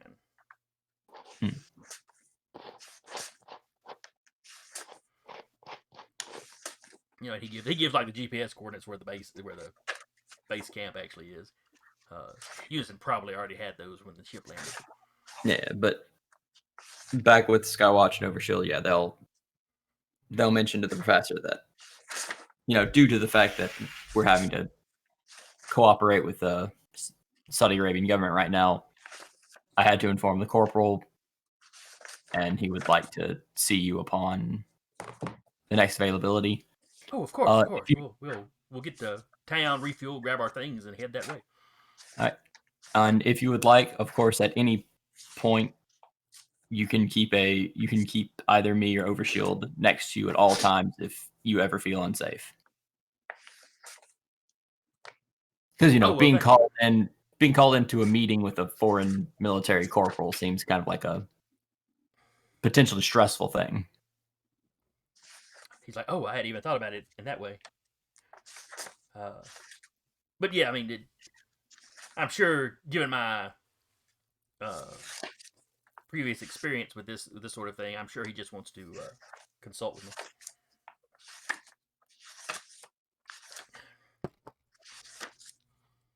But yes, we'll get home, get the vehicle refueled, grab a bite to eat, and I'll gather my notes, and we'll head that way.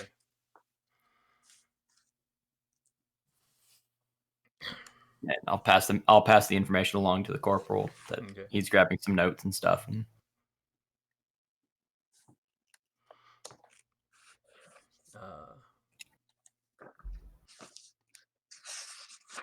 Okay.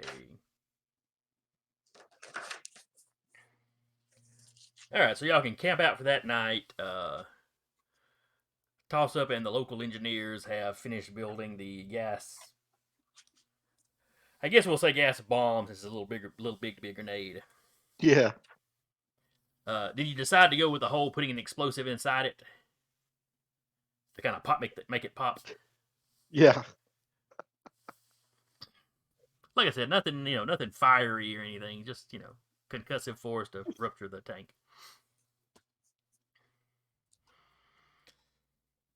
That way, some poor Unison isn't having to wrap his legs around a tooth while he drives the barrel down on the tip of it to try to get it open. Ooh, or you could put like a big pop cap on it. Psst.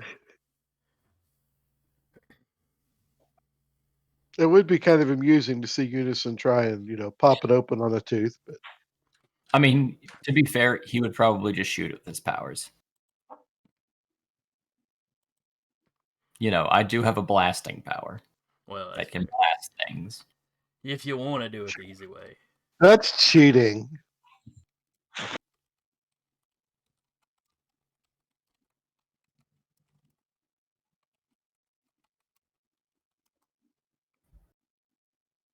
See, there's also one last conversation to have, I suppose, before we get prepped to try to take this thing. And Unit will go up to Recluse. Recluse, you all right? I'm fine. Just give me 1 second. It runs back around behind something, just retches a few more times. I'm surprised you still have anything in the tank. At this point, it's just stomach acid. So, what exactly happened in there? Because I've seen you go in and out before, and you don't normally have a physical reaction like this. I met a new friend over there. The Hunger Who Hides. Turns out Web World's a lot bigger and weirder than I thought.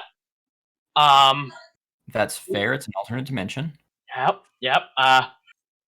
He said it's cool if we need to dump Yon Gary off on his doorstep. He's hungry. Not a lot of things left where he lives. Not a lot of things left because of him. Probably, yeah. Yeah, he's a big boy. Did he threaten you? Are you safe? Did he touch you inappropriately? No, he's I think I was just kind of too small to really make even an appetizer for him. You know, sort of the whole burn more calories chewing the thing than you'd actually get from eating it. But you remember a little while ago when I had that huge panic attack in a Baskin Robbins? I know it was in the news because I started screaming and jumped through a plate glass window, and we had to. I do recall paying for that. Yes. Sorry about that. But, okay, we all have those moments. I asked him about it because something I've been meaning to ask the crawling gods about because that was really weird. It's never happened before. Ew. And he said they felt something on their end too. They which feeds on existence have apparently woken up, and they're coming to Earth. Specifically to Earth? I think they might be making this their first stop, yes. Oh, great. Is that an alien? Well, no, that's something from another dimension knows about it? He made comparisons to them and himself and the other crawling gods. Oh, so great. Not to worry, you know. Something else will take our world's place. You know, I kind of like because you can leave. That is an option I have on the table. He also said, you know, if you kiss their ass enough, they'll make you their herald, and you can survive that way. But so that's an option on the table for someone else. I guess. Great. Gotta make a phone call real quick. Obviously to Spirits to tell them about this. Because congratulations, we need information on that kind of nonsense. Cool. I'm gonna get myself a bottle of water and yeah, try to take your mind off of it for a minute. Yeah.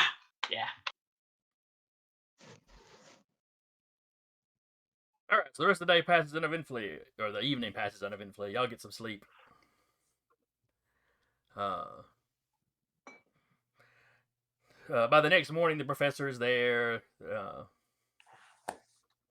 When y'all get to the colonel's tent, they've got maps of the area. The professor's got his notes thrown out.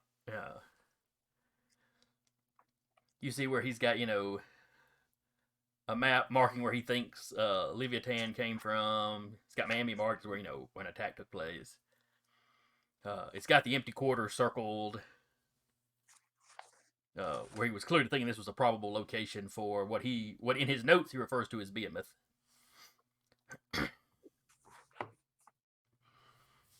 There's a few other names or alternate spellings, in his notes as well. References to multiple mythologies, biblical quotes, things from Babylonian myth, not relevant to necessarily what's going on right here. You also notice over in the corner of, let's see, I believe it was either Iraq or Iran.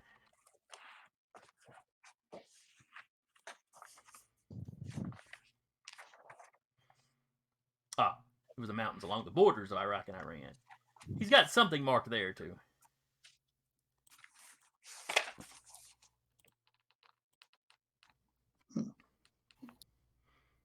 All right, first and foremost question: do you have any idea what this is after, or if this one is after anything specific? Due to its pathing, we have to assume it is. He's like the colonel has shown me the path has traveled thus far, and you can draw a line, kind of extrapolating where it'll go.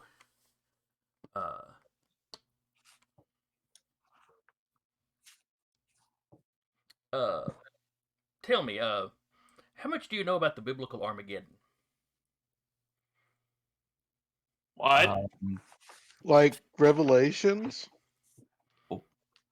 Stars falling from the sky, water reduced by large amounts, population reduced by large amounts. Well, there are some traditions.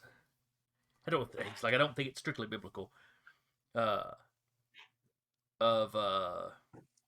these great creatures battling it out in the plains of Megiddo. Yeah. He goes. He tells you it's an area in northern Israel.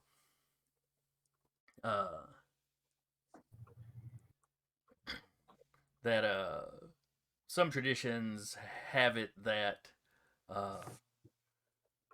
these great beasts will have a battle there. They'll all die, or the Lord will appear. They'll be killed, and people will feed on their meat. He goes very symbolic. But some of the stories reference Leviathan, Behemoth, and Ziz.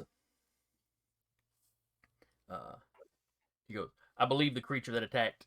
I believe these stories may be referencing, existing creatures, like the one that attacked Miami and the one we're dealing with here. And if I'm right, there's one more somewhere.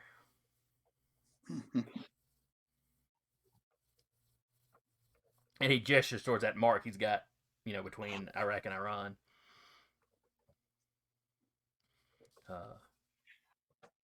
He goes, well, we don't need to worry about that one right now.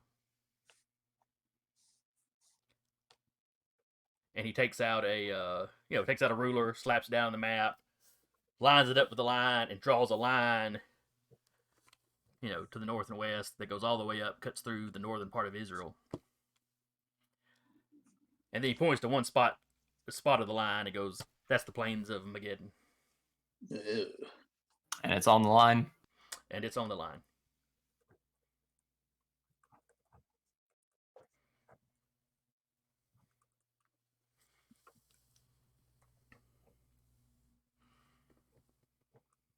Huh. I don't like this. I don't like it at all. Yes, I think we're entering World War III territory here. Really? That's funny. The person was like, interestingly enough, one of the last great battles fought in the plain of Megiddo was during the First World War. It was the Allies were fighting the Ottomans.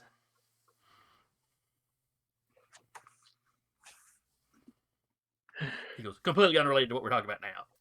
Yeah. Just a historical fact. Maybe we should make sure Recluse has a paper bag to breathe into. No, I'm fine. I'm fine. Are you sure, sir? You seem very excitable. No, it's fine. It's just I got some weird news a little while ago, but focusing on one crisis at a time. We can do this. We're superheroes. Save. Woo! You act like it's the first time you've heard the universe is ending. A little bit. Oh, you should live more like me. Happens a couple times a day. That's because you're incredibly paranoid. No, it's because my You know- life ends on a daily basis, recluse. we had to put Land Shark on Xanax. Do you want? Maybe we can hook you up. Hmm.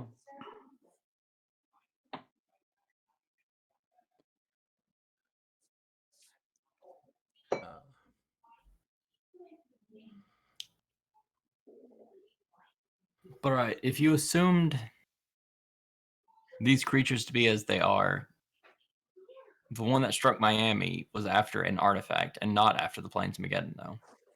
He's like, yes, I don't know. Now, granted, it could just be that there's so many and that these two are related in the fact that they are large and monsters, but not related in desire. He's like, it could be the artifact could have been something created later that he goes, I'm not sure, we're not certain, completely certain where the artifact came from. Certainly, I don't think it's as old as these creatures. So it's possible some previous civilization found some way to deal with him. But that gets actual physical, reliable evidence of the existence of such things is sketchy at best. Wait, how did we even deal with the one in Miami? We knocked it out. They knocked it out, I think. You fought it long enough and damaged it enough that it fled. And then that's when the professor was able to bring the item to your attention, and Spear was able to start leading it around. Okay, so against the first one, a group of heroes were able to do enough damage to convince it. The professor was like, yes, but though one of them could grow quite large himself. Frost Giant. Yes. He claimed to be tied to the Norse mythological creatures. I have no reason to doubt him either. Well, he's a large blue man. Indeed.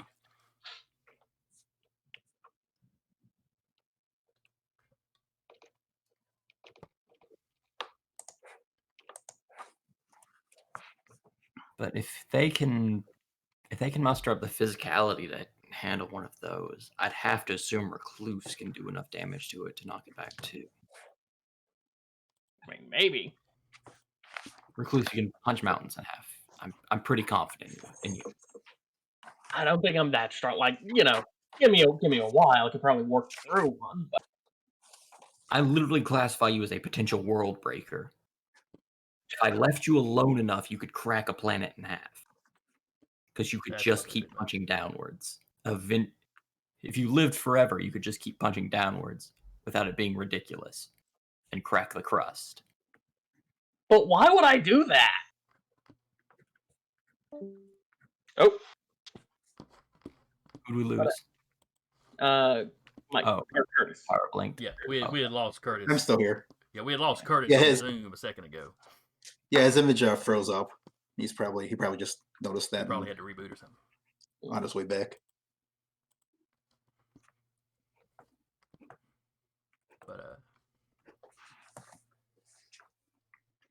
But yes, the professor tells you, yes, these creatures seem to be incredibly powerful, but by no means indestructible or invincible.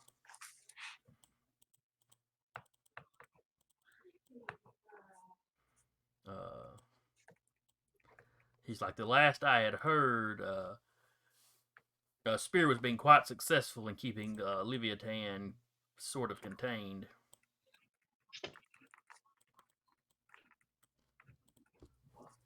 Using that Yeah, item. Same strategy will not work for this one. We cannot pick up an entire location and move it. Correct. We could always bring the item, the artifact that's attracting Leviathan, and see if it has an effect once it's close enough to this creature. But then that would leave Leviathan loose to do as it pleased. Or he'd say do as she pleased. Yeah, I mean, either we, Do you Leviathan. see any ecological importance to this beast?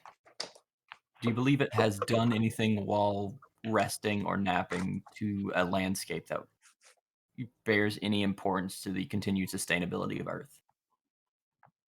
You mean, do I think it's part of the natural ecosystem? Or do you think it adds anything to the natural ecosystem worth, unfortunately, saving it? I mean, if we could get a hold of Because I do not. I prefer deeply not to kill this thing. He's like, yes, that does seem to be a shame. But then again, if killing it somehow alters a form of Armageddon to be less likely, that puts value on killing it. He goes, perhaps I should not have brought up. Oh, that is super robot. Yeah. Yeah, that's you, Curtis. That is, are we all echoing through him? No, I'm not hearing anyone else. Oh, that was me. I'm the robot.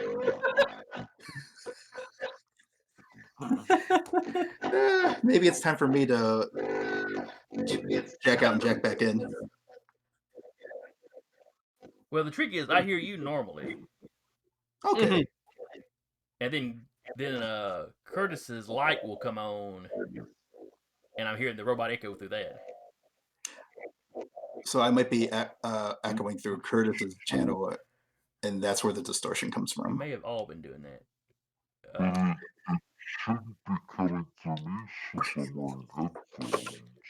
And now Seaton's here. Are you playing with voice distortion options? All right, Curtis, can you hear us? Yes. We can, but your voice is very deep and stretched out. Very distorted.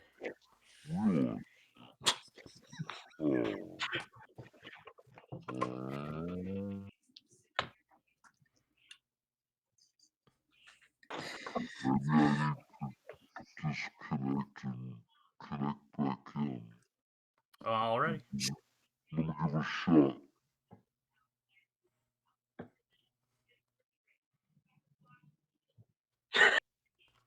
I shouldn't laugh. Okay. Best I could tell, he said he was going to disconnect and reconnect. So Yeah. After this uploads, we've got to create a little mini sliver of this delightful audio effect. This very strange exchange that just happened. yeah, over in the group I run on Dire Bear, there's a guy that likes going in and clipping the. He'll go into Twitch and make do clips of of little sections that he's real good about hitting that kind of stuff. What about now? Nope. You're doing the same thing, that same distortion. Let me try rebooting again. My power went out. So it could be my internet connection. Funky too, but let me try bringing the whole system down. Okay, I think I made out that he was gonna try to reboot, and that I think him losing power, I think, is what caused most of this to go down.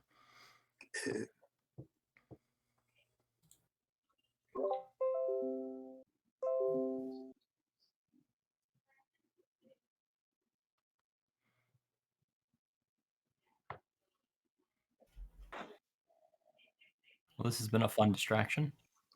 It has. I'll edit this whole section out of the Facebook or What? the YouTube version. But Oh, at Oh, least let even then, the I start say. happen and then cut to like a little image of technical difficulties. now that I might do. Well, if you do take it out, I request that we post it up under its own little snafu blooper reel.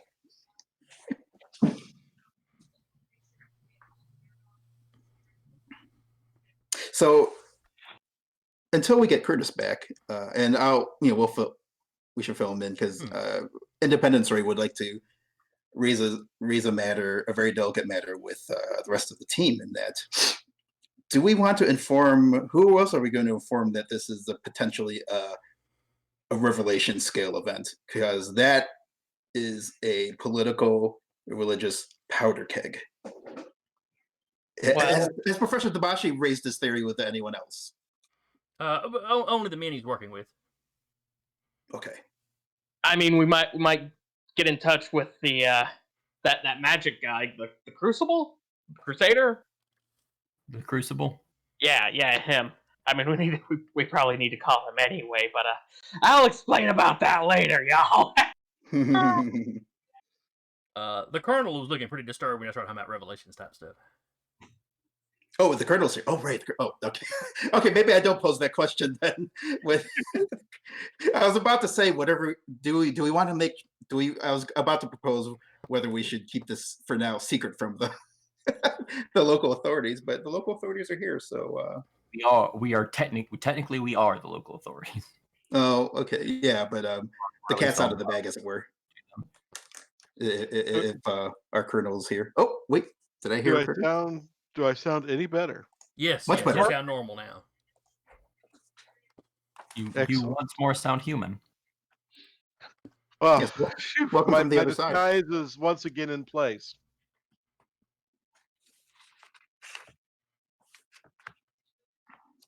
All right.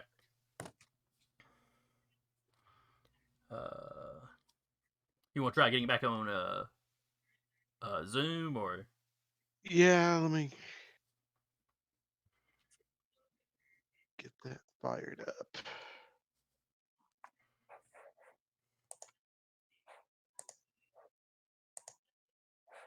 I kind of thought maybe launching more than one thing at a time was making my computer cranky. Okay, Zoom is open.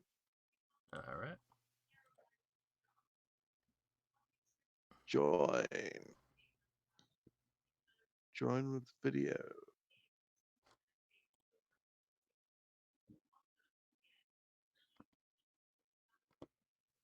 All right. And here I am. Okay. All right. Sorry about that, guys. I don't know what happened, but everything went down in No, the you're house. fine. We are getting an echo effect. Are we? At least I am. I'm not hearing anything. Muted. Let me. Swap y'all's name tags, right?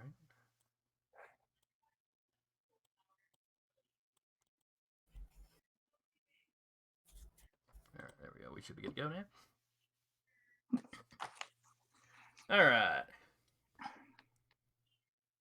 So yes, y'all been talking about this being a potentially an Armageddon-related event. The Colonel's looking a little disturbed. Some of the other staff in the tent are looking a little disturbed. The professor is trying to calm everybody down, you know. I mean, this is just one big giant monster that's headed to a location. Obviously, it's vaguely connected, but no. But one monster heading on that path, especially when you have ancient civilizations that have muckered with these creatures before, obviously could have set such things in those locations. And the doctor assures you, you know, anybody of faith, you know, much of these stories that he's related to you aren't necessarily considered proper canon. Leviathan and Behemoth, I believe, are referenced in some Islamic writings. There's some Jewish writings, which I think is the only place is referenced. But then he's like, also Babylonian myth has similar creatures, and all your Near Eastern cultures seem to have some kind of references to them. He goes, but of course, this is all civilizations that live right in and around each other, so there was always going to be cross pollination. Mhm. One of the Babylonian gods tamed a creature or a sea deity described very much like Leviathan. He references the Book of Job and the Bible had these mighty creatures that that God put a ring through their nose, basically tamed is essentially the point of the story. But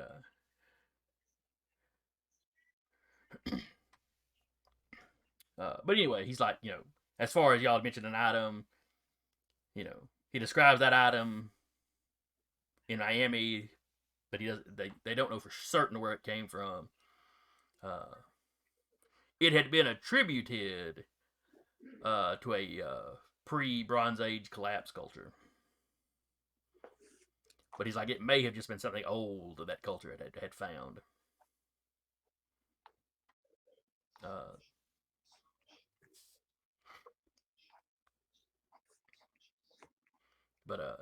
But as far as these creatures' impact on the environment, the professor kind of shrugged. They've always been here, for all intents and purposes. So I couldn't tell you what they have or have not done, or what their importance might be.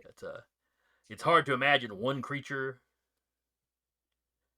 having that sort of impact, but one creature living this long is freakish. But we live in a world that is freakish.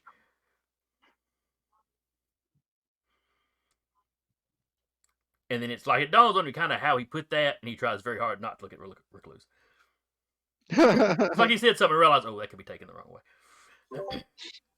No offense taken. He goes, oh well, none was intended, I assure you. I merely mean that the world is a place full of unexpected things. But if you captured it rather than killed it, where would you put it? Well, I have a place we could dump him at least for a little while. The things that live there, they implied certain things about the creature. It will reappear eventually. See, and also saying right, it would be a temporary. Tossing I thought it we wanted to try an island. to web world would be.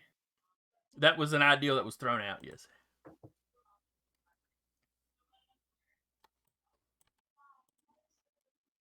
Tossing to web world being a temporary solution. Yeah, we could. The biggest thing is to see if we can even get it to sleep. If we can get it back to sleep, we hand it enough food for it to keep living, and then put it back to sleep because it's shown it can hibernate for extended periods of time.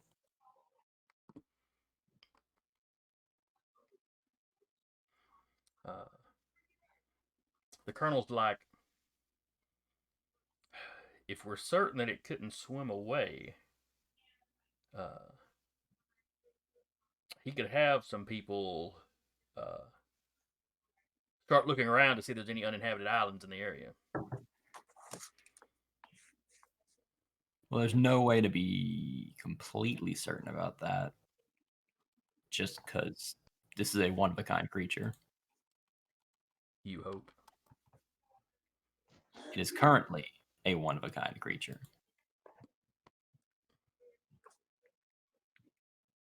If it's the first time you've seen something, you're not ever sure what it can do. Mm-hmm. This is true.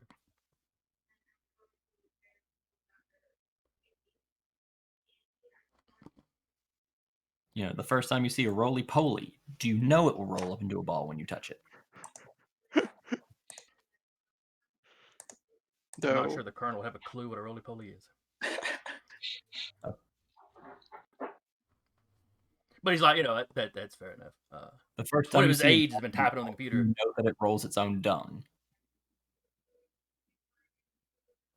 There are simply some things creatures do that you just do not know that they can or cannot do. One of his aides comes up, with a laptop. He's got on his head. There's a series of small uninhabited islands off the coast of Kuwait. He goes, they have vegetation on them if the thing is a herbivore, like you've been saying. He goes, some of them are little chains close together that I'm sure it could travel between the little individual islands, but perhaps not the shoreline or the mainland.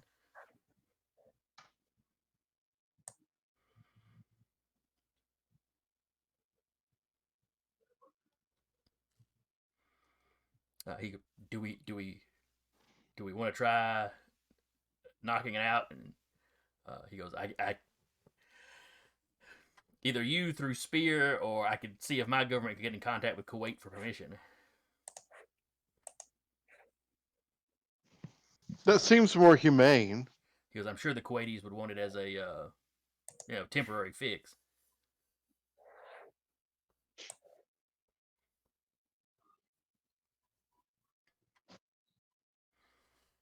I would certainly suggest looking into it, getting their permission, because otherwise it would simply be an unfortunate case of having to contact basically every nation on its path for a combined effort, money-wise, to continue pumping it full of gas to keep it asleep. And that feels strange in many ways to think about. So he gets on the horn. I'm assuming one of y'all calls into Spear with the ideal.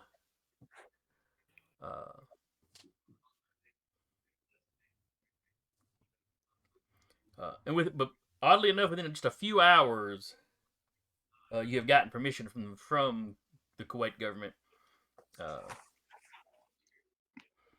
Agent Davis, implies there was some pressure put on there, but maybe some money exchanged hands. Who knows? But basically, Spear is going to rent those islands for a little while.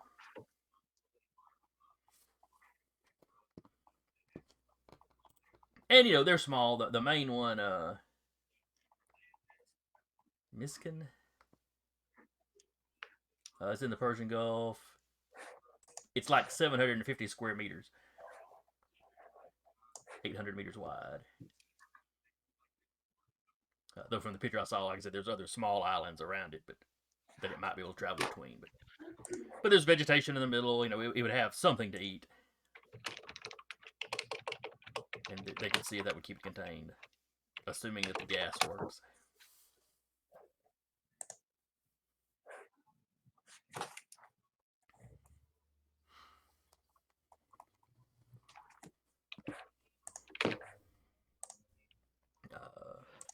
I still like that plan.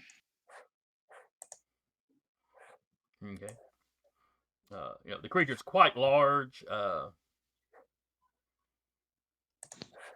Spear is already calling around to try to find enough super strong flying guys to potentially move it somewhere. Still trying to get in touch with the Primus. They've called down to Australia to get in touch with the ensigns. Because y'all met the red ensign, but there's also a blue and a white ensign down there. All of whom are super strong flyers.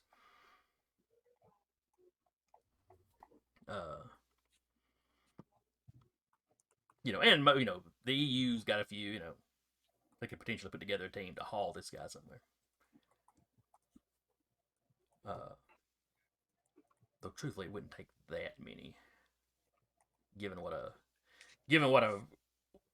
what a brick in this setting can lift. But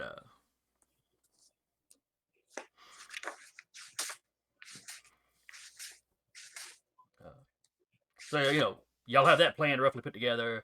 the Spear guys are coordinating what international effort there is. So finally, the colonel just comes down. All right, it really comes down to can we knock this thing out?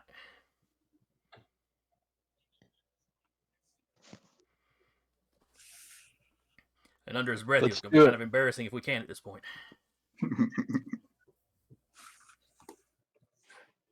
And once it's knocked out, do we have, balloons to carry it to the island?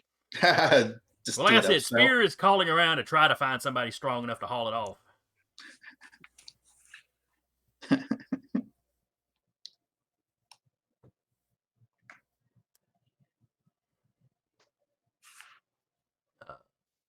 Let's do it.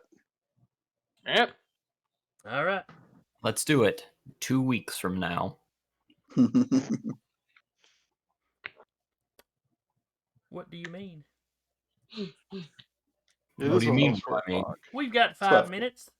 Y'all don't think y'all can take out a giant monster in 5 minutes? Just enough time for a nice cliffhanger.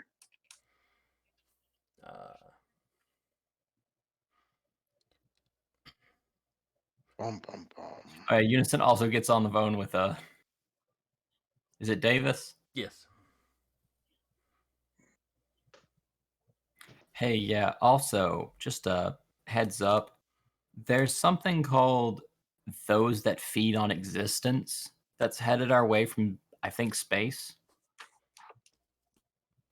See if we can find any information on something like that, because Where is this information coming from? Web World, Oh. specifically one of kind of the elder incarnations of that which feeds on things. And it is surprised at how soon this is coming to our universe.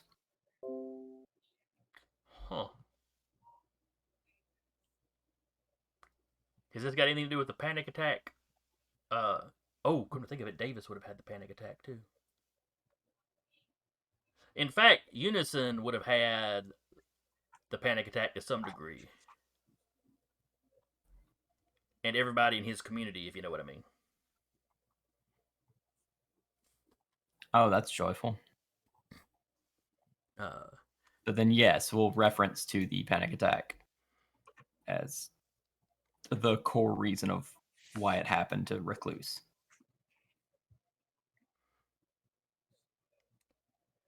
Okay.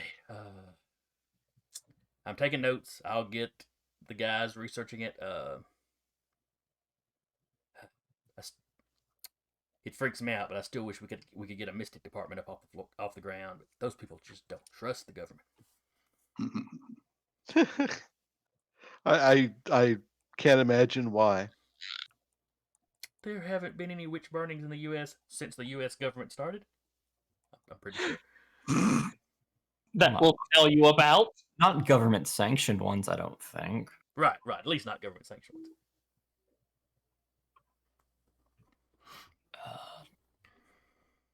But yeah, this will have to be contact with someone.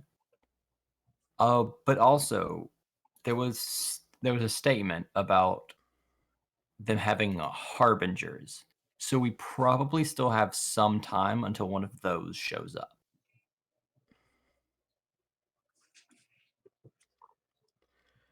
All right. I'll put everybody on high alert to keep a lookout. We'll redouble our efforts to keep up with any sort of oddball news or odd sightings of unknown metahumans or creatures.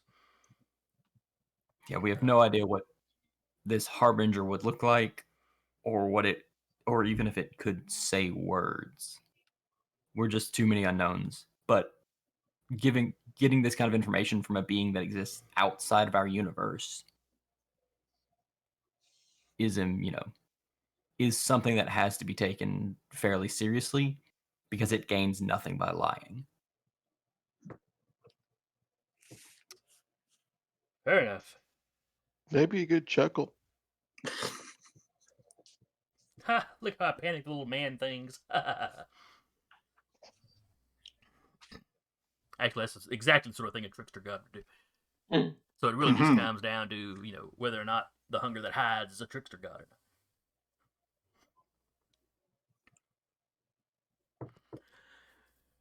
All right.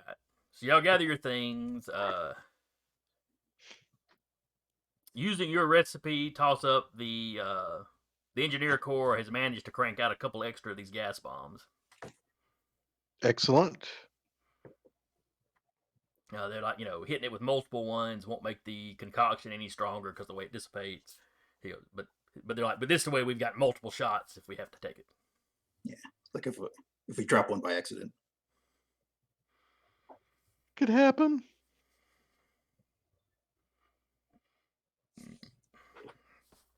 At this point, you have about another day and a half before we get to before Behemoth will get to the nearest settlement.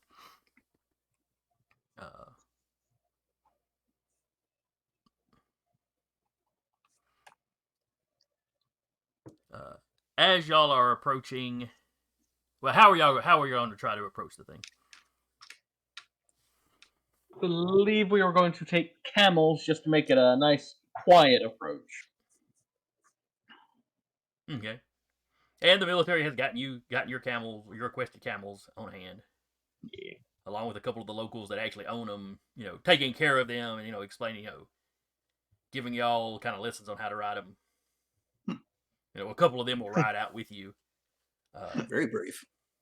Well, they're only, nice. they themselves are only getting so close. Oh, sure. They're just, I know they're just there to keep the camel safe. And they warn you, if you try to ride the camels all the way up to the creature, they don't know how they would respond to that. Well, we know we can fly without. Yeah. The plan is just to get close enough that we do not get exhausted flying those that can't fly into the operation zone. Right. We don't plan on doing a combat off of Camelback.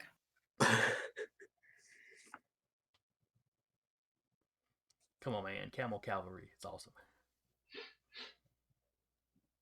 There's actually a couple points in history. Only a couple points, but there were a couple in history where it really worked pretty well because they got close enough and the horses freaked out when they smelled them because they didn't know what camels were. Oh. Unfortunately, camels aren't fast enough to make really good cavalry. So. The ones in Joust work pretty well, but they have wings.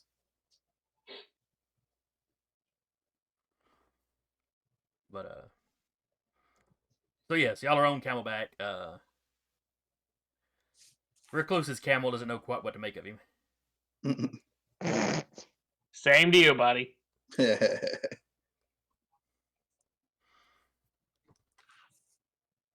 But y'all take off. Y'all can approach relatively close to the thing. A few hundred yards from it without any response out of it. The camels get a little squirrely when they get within sight of it.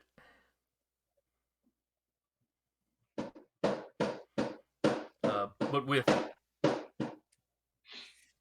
with the actual owners there that know how to handle the animals a little better than the rest of y'all, they keep them under control. Okay, here's where we need to wrap up on a cliffhanger. So as y'all are prepping for how y'all are going to approach it on foot,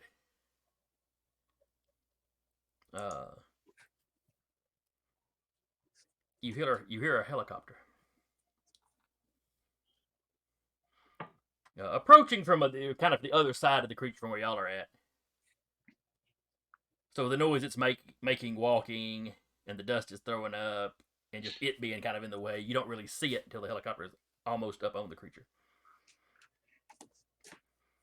And it's not flying, at like head level or anything. It's up higher than that. As it gets closer, you're pretty sure it's a news chopper. Where the government had been trying to keep it fairly quiet what was going on. It was impossible to stop all word from getting out. And they're staying up. They're 2 or 3 times as high as its head can be. But they are kind of circling it. You see a camera. You see a cameraman in a mounted thing leaning out the side.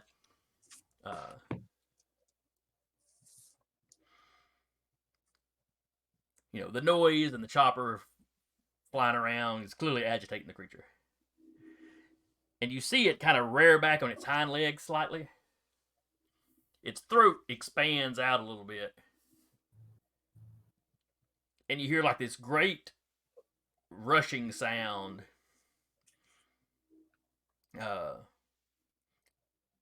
Before a stream of desert sand comes spewing out of its nostrils. If you've ever seen a marine iguana sneezing salt out of its nose, it's almost like that.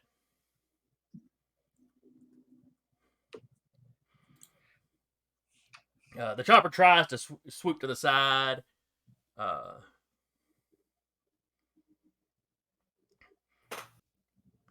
But the rear rotor gets hit. You can tell the chopper's kind of out of control as it starts spinning over to the side. It's not falling straight out of the sky because, choppers can auto-gyro down to some degree. But with the back rotor, they've got no control. It's just kind of spinning. So the session will have to end. Oh, and of course the creature is roaring. And as it turns kind of in the direction the chopper is going, which would bring y'all into its field of sight, you see it scoop its head down and scoops up a big mouthful of sand. Maybe reloading that attack it just used, you're not sure. And it starts in the direction that chopper is crashing. And we will start up next time with y'all deciding how, if you're going to bother, to try to save that news crew that got itself in so much trouble.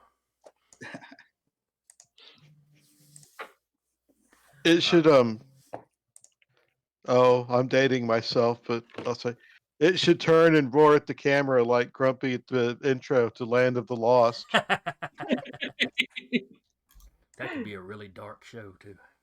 I've rewatched some of them as adults, and as an adult, I'm like, oh my goodness. All right, so we'll wrap there. Next time we will carry on with y'all dealing with Behemoth. See if y'all can rescue that news crew. Hope y'all had fun. I was enjoying running it. Mm-hmm. It was a blast. Interesting challenge. Dealing with this thing. Well, at least this time you don't have a city full of people. Yes. But Right. Next time. But anyway, anybody listening at home or watching on YouTube, I hope y'all had fun. Hope y'all join us in. It's Easter in 2 weeks. So I don't know. We'll have to discuss afterwards whether or not we actually do it in 2 weeks. But anyway, hope anybody that enjoyed it will join us next time, whenever that ends up being. I've been your GM for the day, Jason, and with me again has been Mike as Independence Ray. Good day. Curtis as Toss Up. Have a good one. Taylor as Unison. See ya. And Zach as Recluse. Take care. And we will see y'all next time.